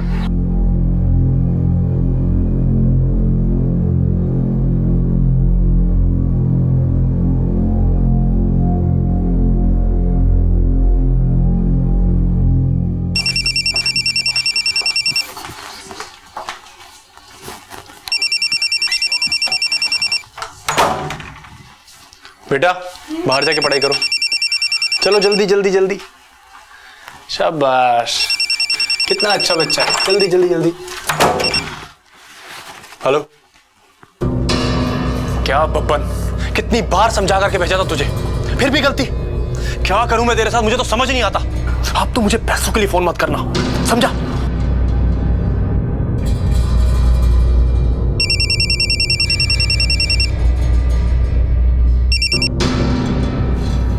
हेलो भैया, कब से फोन कर रहा मैं आपको, आपका फोन ही नहीं लग रहा। हाँ वो मैं किसी से बात कर रहा था। बोल क्या हुआ? आपके पापा नहीं मिल रहे। पापा नहीं मिल रहे?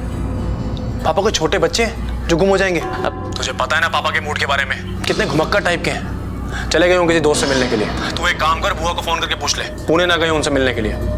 और मैं तुझे शाम को फोन करता हूँ, ठीक है? हाँ बिजी हूँ थोड़ा भी। भैया हेलो, कैसी औलाद है, बाप की चिंता ही नहीं है।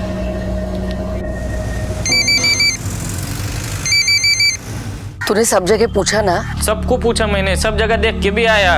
कल रात से ही नहीं है, मेरे को तो कुछ सूझ ही नहीं रहा क्या करूं अभी। मैं फोन करके देखती हूँ, अगर रात तक घर नहीं आए तो बता देना, मैं कल सुबह जल्दी पहुंच जाऊंगी। आज की तेज भागती जिंदगी में रिश्तों को टेकन फॉर ग्रांटेड, यानी कि रिश्तों के प्रति बेपरवाही आम सी बात है। कैप्टन को लापता हुए कुछ घंटे हो चुके थे। बेटे को फुर्सत नहीं थी, नौकर को कुछ सूझ नहीं रहा था। वो शहर के लगभग सभी जानकार लोगों को फोन मिला चुका था। हर जानकार गली मोहल्ले में कैप्टन को तलाश चुका था। पर यूं अचानक कैप्टन कहां चले गए थे? नौकर की सूचना पर कैप्टन की बहन उषा चौहान पुणे से मुंबई आ पहुंची और आते ही उन्होंने गोरेगांव पुलिस स्टेशन का रुख किया। कल रात से गायब है भैया। मंदार ने फोन करके बताया मुझे। बहुत चिंता हो रही थी, इसलिए भागे भागे आ गई हूँ मैं पूना से। एक तो वैसे ही गुस्सा उनके नाक में बैठा रहता है। डर लग रहा है कि गुस्से में कहीं घर से चले ना गए हो। तुझे कैसे पता चला सिंह साहब गायब हैं?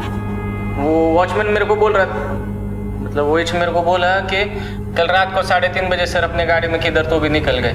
तब तो क्या कर रहा था? मैं तो सो रहा था ना साहब। सर रात को चले गए और तुझे कुछ पता नहीं चला, ऐसा तो नहीं हो सकता।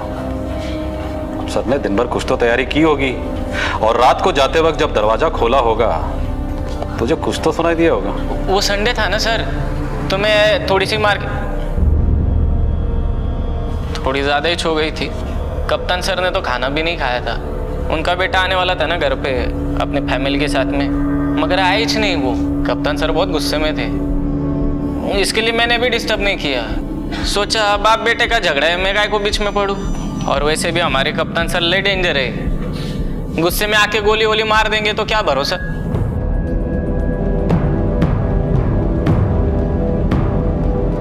उनका बेटा कहाँ रहता है? वाशी, नवी मुंबईला। उनके बेटे को पता नहीं कि सिंह साहब गायब है? नहीं मालूम है ना, मैंने तो फोन करके बोला था उनको। तो फिर वो आया क्यों नहीं? उसे उनकी कोई फिक्र नहीं है। उसने तो मंदार से ये भी कह दिया कि गए होंगे कहीं घूमने। विशाल की शादी हुई है तब से विशाल भाई के साथ नहीं रहता। उसकी पत्नी को और उसको भाई के साथ रहना अच्छा नहीं लगता, शायद इसीलिए थोड़े चिड़चिड़े से रहते हैं। एक ही तो बेटा है उनका, लेकिन न ठीक से बात करता है न उनका ख्याल रखता है। उनके बेटे विशाल सिंह को कैसे पता कि सिंह साहब घूमने गए? उसका ऐसा है ना साहब कि हमारे सर को आदत है, वो जाते ऐसे बीच बीच में कभी 8-10 दिन घूमने के लिए। हाँ, मगर जब भी जाने के मेरे को बोल के जाने के। ये तो फर्स्ट टाइम ही ऐसा हुआ कि एक तो आधी रात गए और ऊपर से कुछ बोला भी नहीं, इसलिए थोड़ी चिंता हो रही है सब। अब आप ही बताओ, ऐसे आधी रात को कोई जाता है क्या घूमने? कोई लेटर और मैसेज वगैरह छोड़ के गए? नहीं, कोई लेटर वगैरह तो नहीं। अब बस एक ट्रैवलिंग बैग नहीं है और थोड़ा बहुत कुछ कपड़ा भी नहीं है। सिंह साहब की एक फोटो दे दीजिए और कार डिटेल लिखवा दीजिए। बुआ, क्या जरूरत थी पुलिस कंप्लेंट लिखवाने की? और ये तो है ही गवार, और आप भी इसकी बातों में आ गई। पता है ना तुझे पापा के मूड के बारे में? चले जाते हैं बाहर घूमने के लिए, आ जाएंगे वापस। याद है ना, आज से 2 साल पहले क्या हुआ था? मनाली चले गए थे 10 दिन के लिए, और 10 दिन में सिर्फ उन्होंने एक ही कॉल किया था। आपकी बात बराबर है भैया, पर वो मेरे को बोल के जाते, फोन करते रहते, और उनका फोन भी बंद है ना। सिंपल सी बात है, मोबाइल में नेटवर्क नहीं होगा या फिर फोन की बैटरी चली गई होगी। पुलिस उनके बारे में इंक्वायरी करेगी और लोग उनके बारे में 10 तरह की बातें करेंगे, वो अलग। बेवकूफ कहीं का।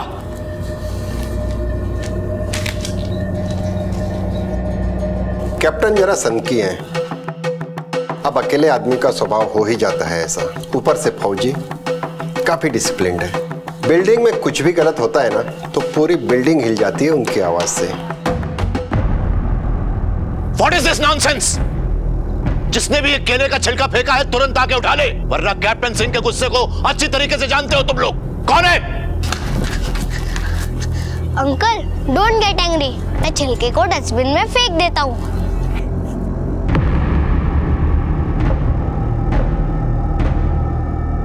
जितनी जल्दी उन्हें गुस्सा आता है ना उतनी जल्दी वो शांत भी हो जाते हैं। एक बात है, उनका बेटा उन्हें बहुत नेग्लेक्ट करता था। हो सकता है उसी बात से गुस्सा होके वो कहीं चले गए हों। हाँ साहब, बहुत डर लगता था कैप्टन साहब से। वैसे मैंने जाते हुए देखा था कैप्टन साहब को। कितने बजे? साहब यही कोई 3:30 बजे। सलाम साहब। मगर सच बोलूं साहब, वो जब से यहाँ से गए ना, बिल्डिंग में बहुत शांति है। छोटी छोटी बात पर चिक किया करते थे। ये बटन क्यों खुला है? बंद करो इसे। जी सर। तुम यहाँ सिक्योरिटी के लिए तैनात हो ना? एक भी सिलवट नहीं आती थी हमारी वर्दी पर। और जरा अपनी वर्दी की तरफ देखो, हम भी अपनी देश की सिक्योरिटी का काम करते थे। उसी तरीके से तुम भी इस बिल्डिंग की सिक्योरिटी के लिए तैनात हो ना? जी। वर्दी ऐसी होनी चाहिए कि अंदर आने वाला डर के तुमसे 2 कदम पीछे हट जाए। अंडरस्टैंड? जी। अब आप ही बताइए ना साहब, कहाँ देश का महान फौजी और कहाँ ये बिल्डिंग का मामूली सा वॉचमैन? जरूरत पड़ने पर बड़े साहब तुम्हें पुलिस स्टेशन बुलाएंगे, शहर छोड़ के कहीं जाना मत। जी sir. Captain uncle is the best, मुझे बहुत प्यार करते हैं, अच्छी स्टोरी भी सुनाते हैं। तो ऐसे थे हमारे नेताजी सुभाष चंद्र बोस और उनकी आजाद हिंद सेना, समझे? जी सर। अब ये बताओ कि उनका नारा क्या था? तुम मुझे खून दो, मैं तुम्हें आजादी दूंगा। Very good, keep it up. अब नेताजी की कहानी जो मैंने सुनाई और उनका ये नारा तुम सब हमेशा याद रखना। बच्चों से बहुत लगाव है उनको, बड़ों पर चाहे जितना भी गुस्सा करें लेकिन बच्चों के साथ बच्चा बनकर खेलते हैं। वो क्या है ना सर, पोते से तो मिल नहीं पाते, तो सोसाइटी के बच्चों के साथ ही खुश रहने लगे। अपने बेटे से बिल्कुल नहीं बनती है उनकी। देश की सरहद की सुरक्षा में अपना जीवन अर्पण करने वाले कैप्टन श्रीकांत सिंह की अपनी ही सोसाइटी में मुख्तलिफ छवि थी।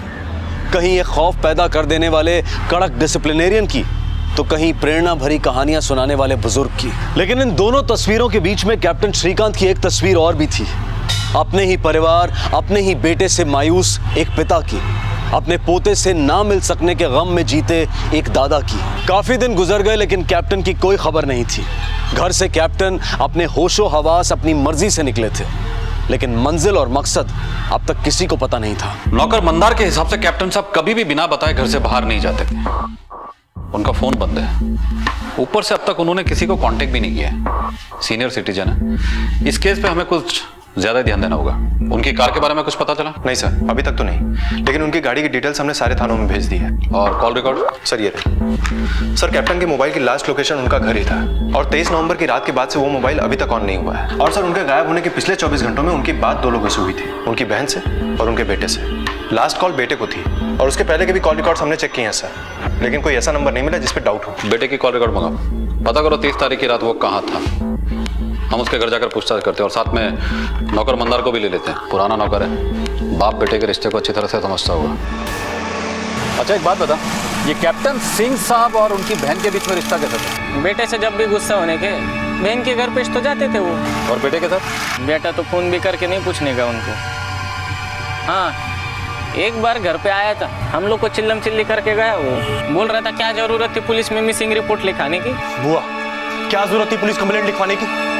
और ये तो है ही गवार, और आप भी इसकी बातों में आ गई। अच्छा एक बात बताइए, कैप्टन सिंह साहब और उनके बेटे के बीच में हाल फिलहाल में कोई झगड़ा वगैरह हुआ था? साल में 1-2 बार आने का उनका बेटा। हाँ, जब भी घर पे आने का झगड़ा ही करने का उनसे। यहाँ से गुजर रहा था, सोचा आपसे पूछ लो, क्या डिसाइड किया आप? मैं चिंटू से मिलने के लिए तरस गया हूँ, और तुम हो कि पापा चिंटू से तो आप फिर भी मिल लेंगे, लेकिन इस फ्लैट को बेचने के बारे में आपने क्या सोचा है?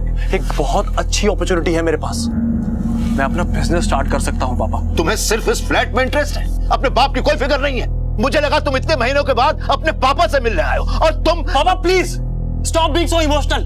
प्रैक्टिकली सोचिए, इतना बड़ा टेरेस फ्लैट है और आप इस फ्लैट में अकेले रहते हैं। हम आपके लिए 1 BHK भी तो ले सकते हैं ना, और मैं और मेरी वाइफ यहाँ पर रहने के लिए कभी भी नहीं आएंगे। मैं ये फ्लैट अपनी जिंदगी रहते कभी नहीं बेचूं, चाहे कुछ भी हो जाए। इस फ्लैट में मेरी और तुम्हारी माँ की यादें कैद है, तुम्हारा बचपन, तुम्हारा सब कुछ, तुम्हारी चीजें। ठीक है, मत बेचिए, रहिए यहाँ पर बिल्कुल अकेले। मैं कभी नहीं आऊंगा यहाँ पे, कभी भी नहीं।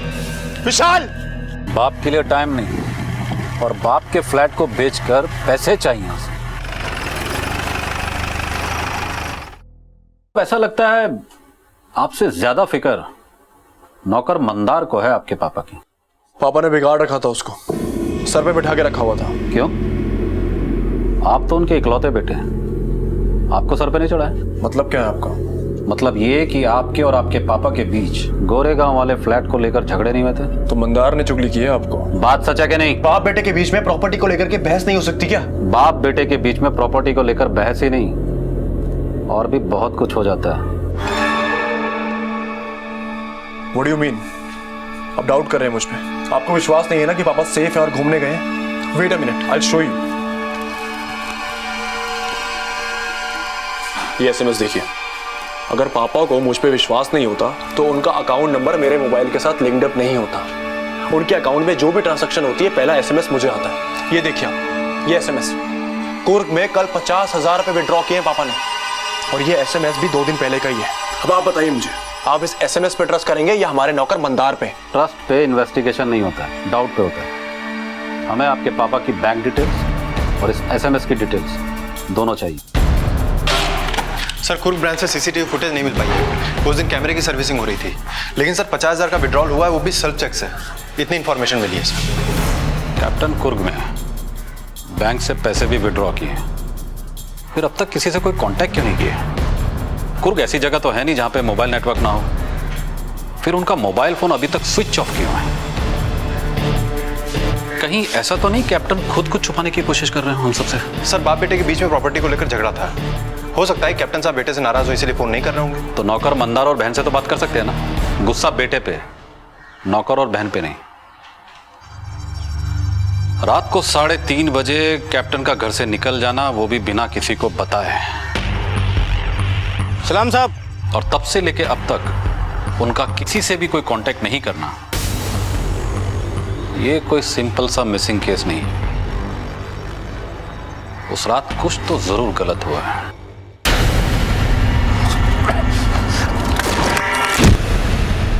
कैप्टन अपनी कार से कुर्क तो नहीं गए होंगे, और अगर वो अपनी मर्जी से गए होंगे तो उन्होंने अपनी कार को कहीं ना कहीं पार्क तो जरूर किया होगा, और अगर उन्हें जबरदस्ती ले जाया गया है तो ले जाने वाले ने उनकी गाड़ी को इधर उधर छोड़ दिया होगा। अब इस कार का मिलना हमारे लिए बहुत जरूरी है।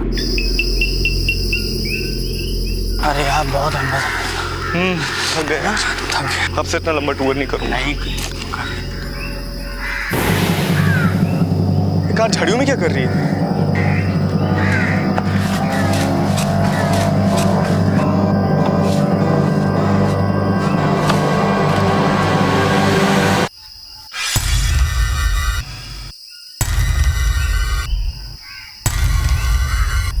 हेलो। छोटा नहीं सर, जंगल का चप्पा चप्पा छान मारो सर, कुछ ना कुछ तो जरूर मिलेगा। सर पिछली सीट पे खून के निशान मिले, गाड़ी की इन्वेस्टिगेशन अभी जारी है। ये केस मिसिंग का नहीं है, इसका मुझे पहले से अंदाजा था। गाड़ी में खून के निशान का मिलना मतलब साफ है, ये एक हत्या का मामला है। चलो कैप्टन के घर चलकर तलाशी लेते हैं।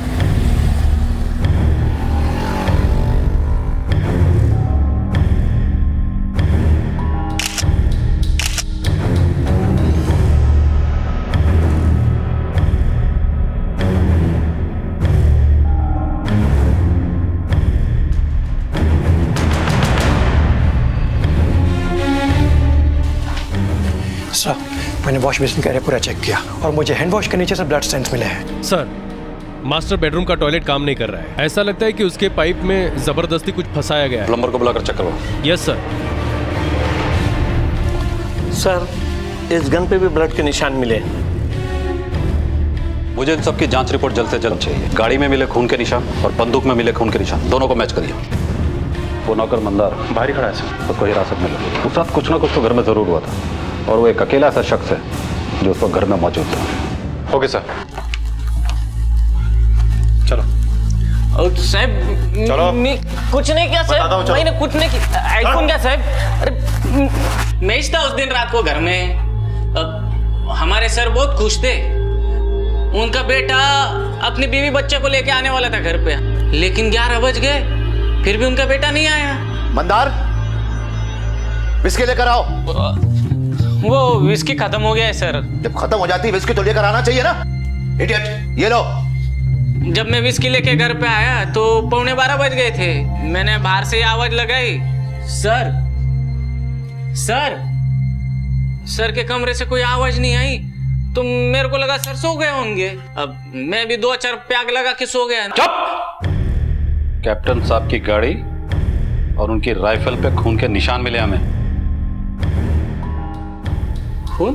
तूने बताया कि तूने कैप्टन साहब को आवाज लगाई। हाँ लगाई थी ना साहब, लेकिन अंदर जाकर नहीं देखा कि कैप्टन साहब अंदर हैं या नहीं है। एक बार हमारे साथ कमरे में गए ना कि बाहर से ठकठकाने का ऑर्डर नहीं था ना। इसे लॉकअप में रखो, नहीं साहब। से तोड़ो और इसका ब्लड सैंपल भी लो। नहीं साहब सच्ची में, सुनो ना मेरी बात। सर कमोड की पाइप में कागज के टुकड़े फंसे हुए थे, इसलिए पाइप चोक हो गया था। लेकिन सर पेपर की क्वालिटी देखने से ऐसा लगता है जैसे किसी लीगल पेपर्स के टुकड़े। उनको भी मैंने फॉरेंसिक के लिए भेज दिया। कैप्टन उसके बेटे की कॉल रिकॉर्ड की फाइल लेकर आओ। Okay sir. सर ये रही विशाल सिंह की कॉल डिटेल्स।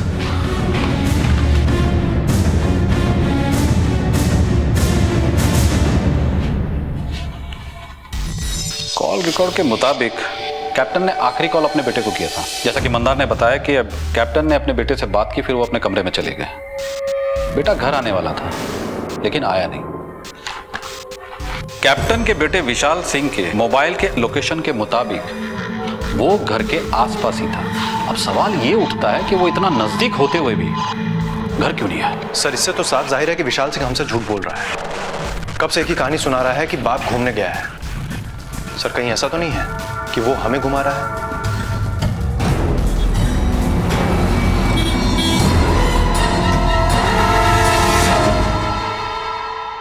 अब तक आपको ये बात तो पता चल ही गई होगी कि ये केस एक मिसिंग का केस नहीं बल्कि उससे कहीं ज्यादा है। आपके पापा के घर और गाड़ी दोनों जगह से हमें खून के निशान मिले। बहुत चिंता हो रही है मुझे मेरे पापा की। बहुत देर कर दी चिंता करने में। वैसे अब एक बात की और चिंता होगी आपको। 23 नवंबर की रात आप अपने पापा के घर से लगभग 1 किलोमीटर की दूरी पर थे। हाँ, मैं पास में था। तो ये बात आपने हमसे छुपाई क्यों? ये बात मुझे इतनी इंपॉर्टेंट लगी नहीं। 1 किलोमीटर की दूरी पर अपने पापा से मिलने नहीं जाना ये इंपॉर्टेंट नहीं है या फिर आपके पापा आपके लिए इंपॉर्टेंट नहीं है? आप लोग मुझे गलत समझ रहे हैं। एक्चुअली मेरी वाइफ की मेरे पापा से बिल्कुल बनती नहीं है। उनके डिसिप्लिन नेचर की वजह से ये वहां पर जाना पसंद ही नहीं करती है। जरा हमें भी तो बताइए कि आपकी वाइफ को आपके पापा से क्या प्रॉब्लम थी? सर, पापा के साथ रहने का मतलब है कि आर्मी के रूल्स को फॉलो करना। 6 बजे उठ जाओ, रात को 9 बजे सो जाओ, सुबह जॉगिंग पे जाओ, रात को टाइम पर खाना खाओ, और ये सारे रूल्स पूरी फैमिली के लिए थे। इसलिए मेरी वाइफ वहां पर जाना बिल्कुल भी पसंद नहीं करती थी। और उस रात तो हम सर वहां पर गए ही नहीं। हम लोग तो पास के रेस्टोरेंट में डिनर कर रहे थे। अगर आपको विश्वास नहीं होता तो आप हमारे क्रेडिट कार्ड के बिल्स चेक कर सकते हैं। कमाल की बात है, बिना पूछे ही आप हमें एविडेंस बता देते हैं, फिर चाहे वो SMS हो या क्रेडिट कार्ड के बिल्स। लेकिन पता नहीं क्यों मुझे ऐसा लग रहा है कि आपके पिता गायब हैं, लेकिन आप कुछ ज्यादा ही रिलैक्स्ड हैं। आप कैसी बात कर रहे हैं? वो मेरे पापा हैं।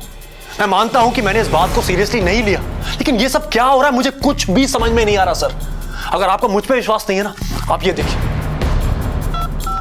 2 दिन पहले 50,000 रुपए विड्रॉ और कल 75,000 रुपए विड्रॉ। अब ये सब देख के मैं क्या समझूं, आप ही बताइए मुझे। सर, पिछले 12 दिनों में कैप्टन के अकाउंट से 1,75,000 रुपए निकाले गए, कभी कर्नाटक से कभी केरल से।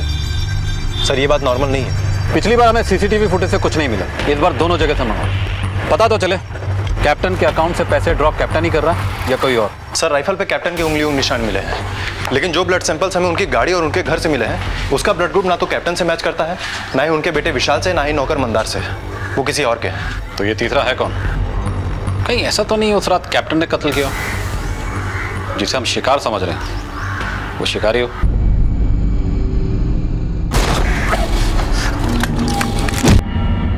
सर, वॉचमैन के हिसाब से कैप्टन 3:30 बजे रात में गाड़ी में निकले। हो सकता है गाड़ी में लाश हो, उसी की जिसके ब्लड सैंपल्स हमें मिले हैं। सलाम साहब। हो सकता है कैप्टन लाश को ठिकाने लगाने के बाद भागते फिर रहे हो। सर, मंदार रिमांड पे है, उसका क्या करना है? वार्निंग देके छोड़ दो, उससे कहो मुंबई से बाहर ना जाए। Okay sir. बैंक से CCTV फुटेज आई है।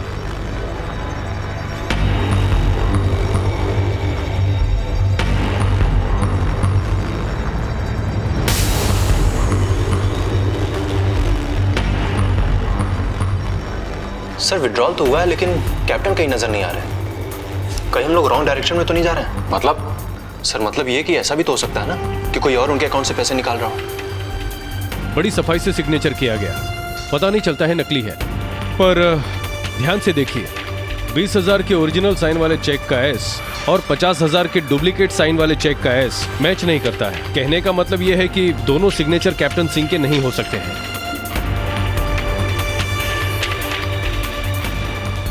Are you sure ये सिग्नेचर कैप्टन श्रीकांत सिंह के नहीं? या आई एम 100% श्योर।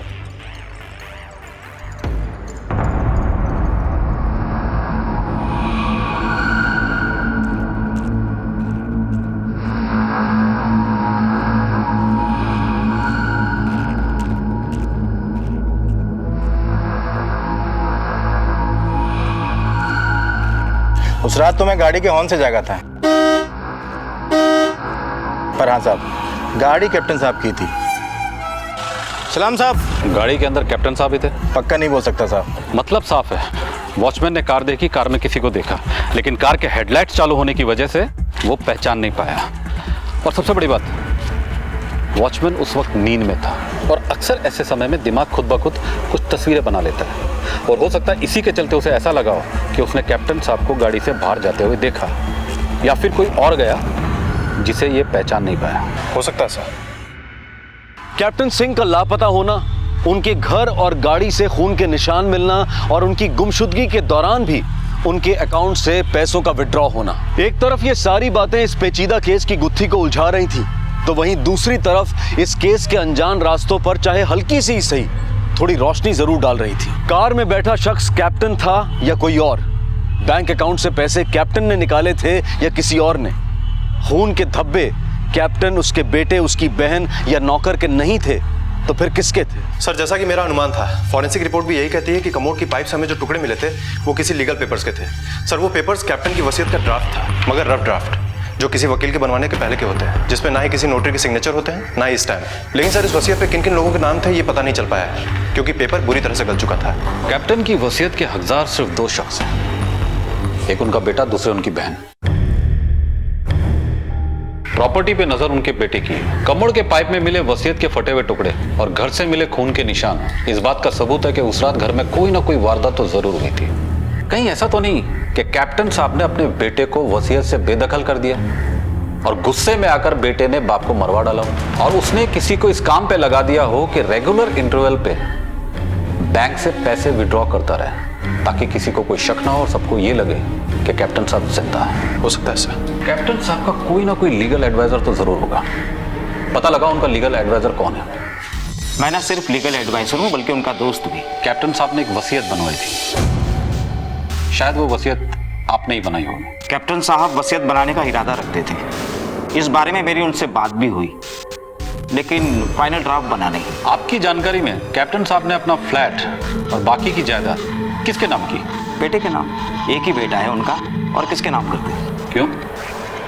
उनकी तो एक बहन भी हो सकता है कुछ हिस्सा बहन के नाम किया हो। हमने सुना है कि कैप्टन साहब और उनके बेटे के बीच संबंध कुछ कड़वे थे। कैप्टन साहब उससे नाराज रहा करते थे, लेकिन फिर भी जहां तक वसीयत का सवाल है वो अपने बेटे के नाम ही करना चाहते थे। रिश्तों से बढ़कर दुनिया में कोई दौलत नहीं है, लेकिन जब वही धन दौलत दाव पर लग जाए तब रिश्ते रेत पर फैली ओस की तरह गायब हो जाते हैं। क्या बेटा क्या बाप। घर के कमोड में वसीयत के कागज के टुकड़े मिलते हैं, बेटा बाप की गुमशुदगी से बेफिक्र नजर आता है, तो ऐसे में पुलिस का शक कैप्टन के बेटे विशाल सिंह पर जाना गैर लाजमी तो नहीं। हो सकता है कि कैप्टन ने अपने लापरवाह बेटे को वसीयत से बेदखल कर दिया हो। ऐसे में कैप्टन की मौत से बेटे विशाल के लिए संपत्ति का रास्ता एकदम साफ हो जाता है। खैर पुलिस सिर्फ विशाल पर शक कर सकती थी, कानूनी कार्रवाई नहीं, क्योंकि उनके पास विशाल के खिलाफ कोई ठोस सबूत नहीं थे। और तभी तफ्तीश का एक तार सबूत की शक्ल में सामने आया। हाँ बोले देश पांडे। सर कार में मिला हुआ खून का सैंपल कैप्टन के घर में मिले हुए खून के सैंपल से बराबर मैच होता है, मगर एक बेहद इंटरेस्टिंग फैक्ट सामने आया है, और वो ये है कि इस आदमी का डीएनए एक और आदमी के डीएनए से मैच होता है, और वो कैप्टन के बहुत ही करीबी है। किसे?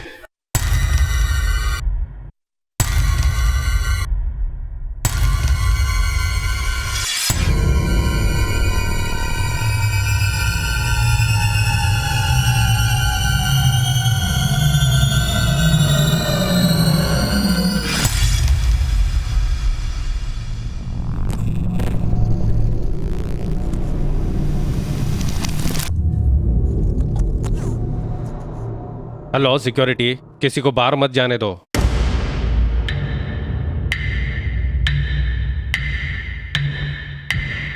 एक मिनट सर, कुछ सिक्योरिटी प्रॉब्लम है। अरे सर प्लीज सर रुकिए सर। अरे बोला ना सर। सर अरे सर पकड़ो इसको। अरे ये चोर है। अबे छोटे चोर है, भाग रहा है, पकड़ो। अरे पकड़ो इसको। इंस्पेक्टर साहब लेके जाइए, ये चोर है, लेके जाओ साहब। जिंदगी का सफर रहस्यों से भरा है। यहाँ राह चलते कौन सामने आ जाए कहना मुश्किल है। बैंक के सीसीटीवी फुटेज में ये कौन शख्स था? अगर कैप्टन अपने अकाउंट से पैसे नहीं निकाल रहे थे तो ये कौन उनके पैसों पर सेंध लगा रहा था? मुंबई पुलिस की गतिशीलता काम आ गई। घर और गाड़ी में मिले खून के धब्बों का डीएनए एक ही आदमी का निकला, और डीएनए भी उसका जो अब तक बेकसूर बना सबको गुमराह कर रहा था।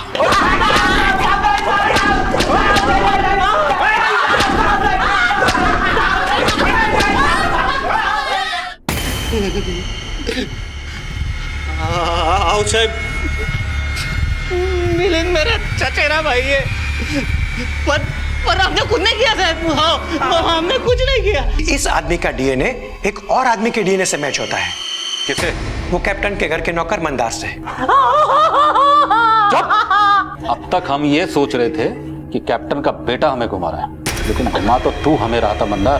तेरी कुंडली तो छप चुकी है, सारी कहानी हमारी समझ में आ चुकी है। अब सीधे सीधे सच बता।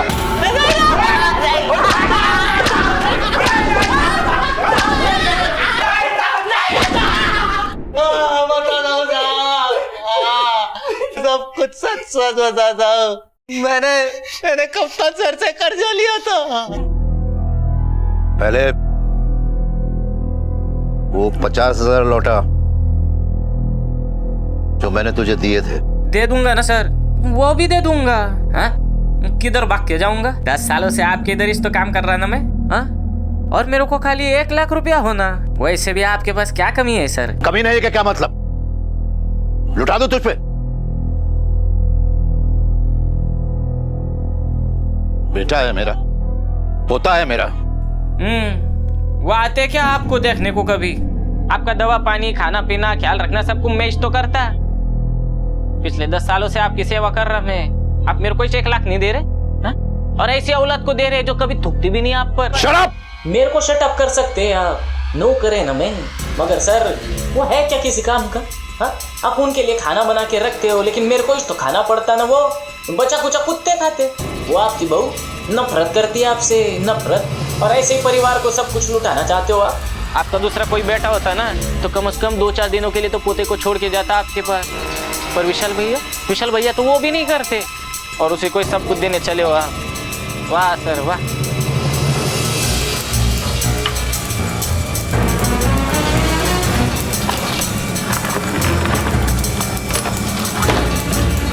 देख नारायण, अपनी वसीयत का एक हिस्सा मैंने तेरे नाम पर भी किया था, लेकिन आज मुझे तेरी नीयत में खोट नजर आ गई, इसलिए मैं इस वसीयत को फाड़ता हूं। नहीं सर, सॉरी सर, गलती हो गया सर, दोबारा ऐसी गलती नहीं होगी ना सर। सॉरी सर, माफ कर दो सर। छोड़ दो सर, माफ कर दो सर, हाथ जोड़ दो सर। सुन, मैंने तुझ पर भरोसा किया था जो आज टूट गया। अगर फौजी का भरोसा एक बार टूट जाए तो दोबारा वो गलती नहीं करता। Once a traitor is always a traitor। अब पहले तू मुझे 50,000 रुपए लौटाएगा, उसके बाद अपना हिसाब कर और दूसरी नौकरी ढूंढ।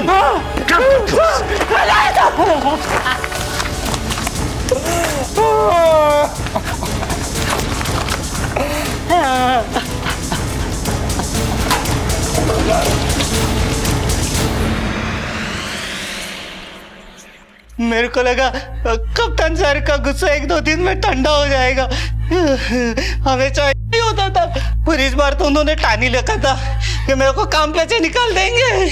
इसके लिए मैंने अपने भाई मिलिन को बुलाया। ये बग मिलिन, अपने को ऐसा ही साइन मांगता एकदम बगुनगे। अरे ये तो अपने बायत का के लिए मिलिन 40 साइन करने में मास्टर था, और उस रात को जब उनका बेटा घर नहीं आया तब कप्तान सर बहुत दुखी हो गए थे। इसके लिए मैंने मिलिन को पहले से बुला के रखा था।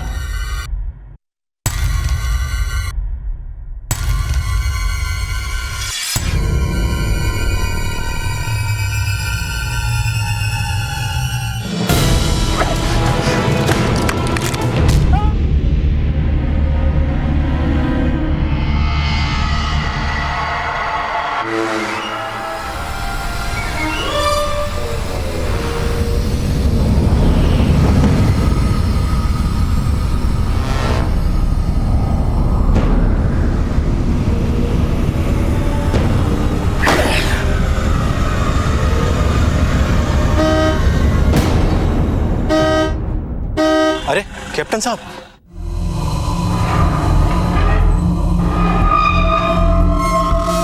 सलाम साहब।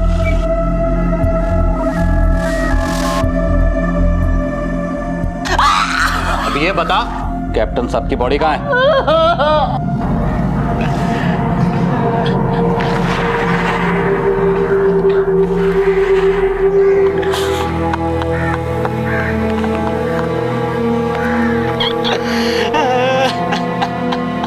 कहते हैं जहां सतर्कता घटी वहीं अपराध हुआ, लेकिन आज के इस केस में यह कहना ज्यादा सही होगा कि जहां संवेदना घटी रिश्ते बिखर गए। विशाल अगर अपने पिता के प्रति थोड़ा संवेदनशील, थोड़ा रिस्पॉन्सिव होता तो शायद मंदार जैसे लोगों की हिम्मत ही ना पड़ती। आज देश के महानगर बुजुर्गों के लिए असुरक्षित होते जा रहे हैं, आए दिन उनके साथ अपराध हो रहे हैं।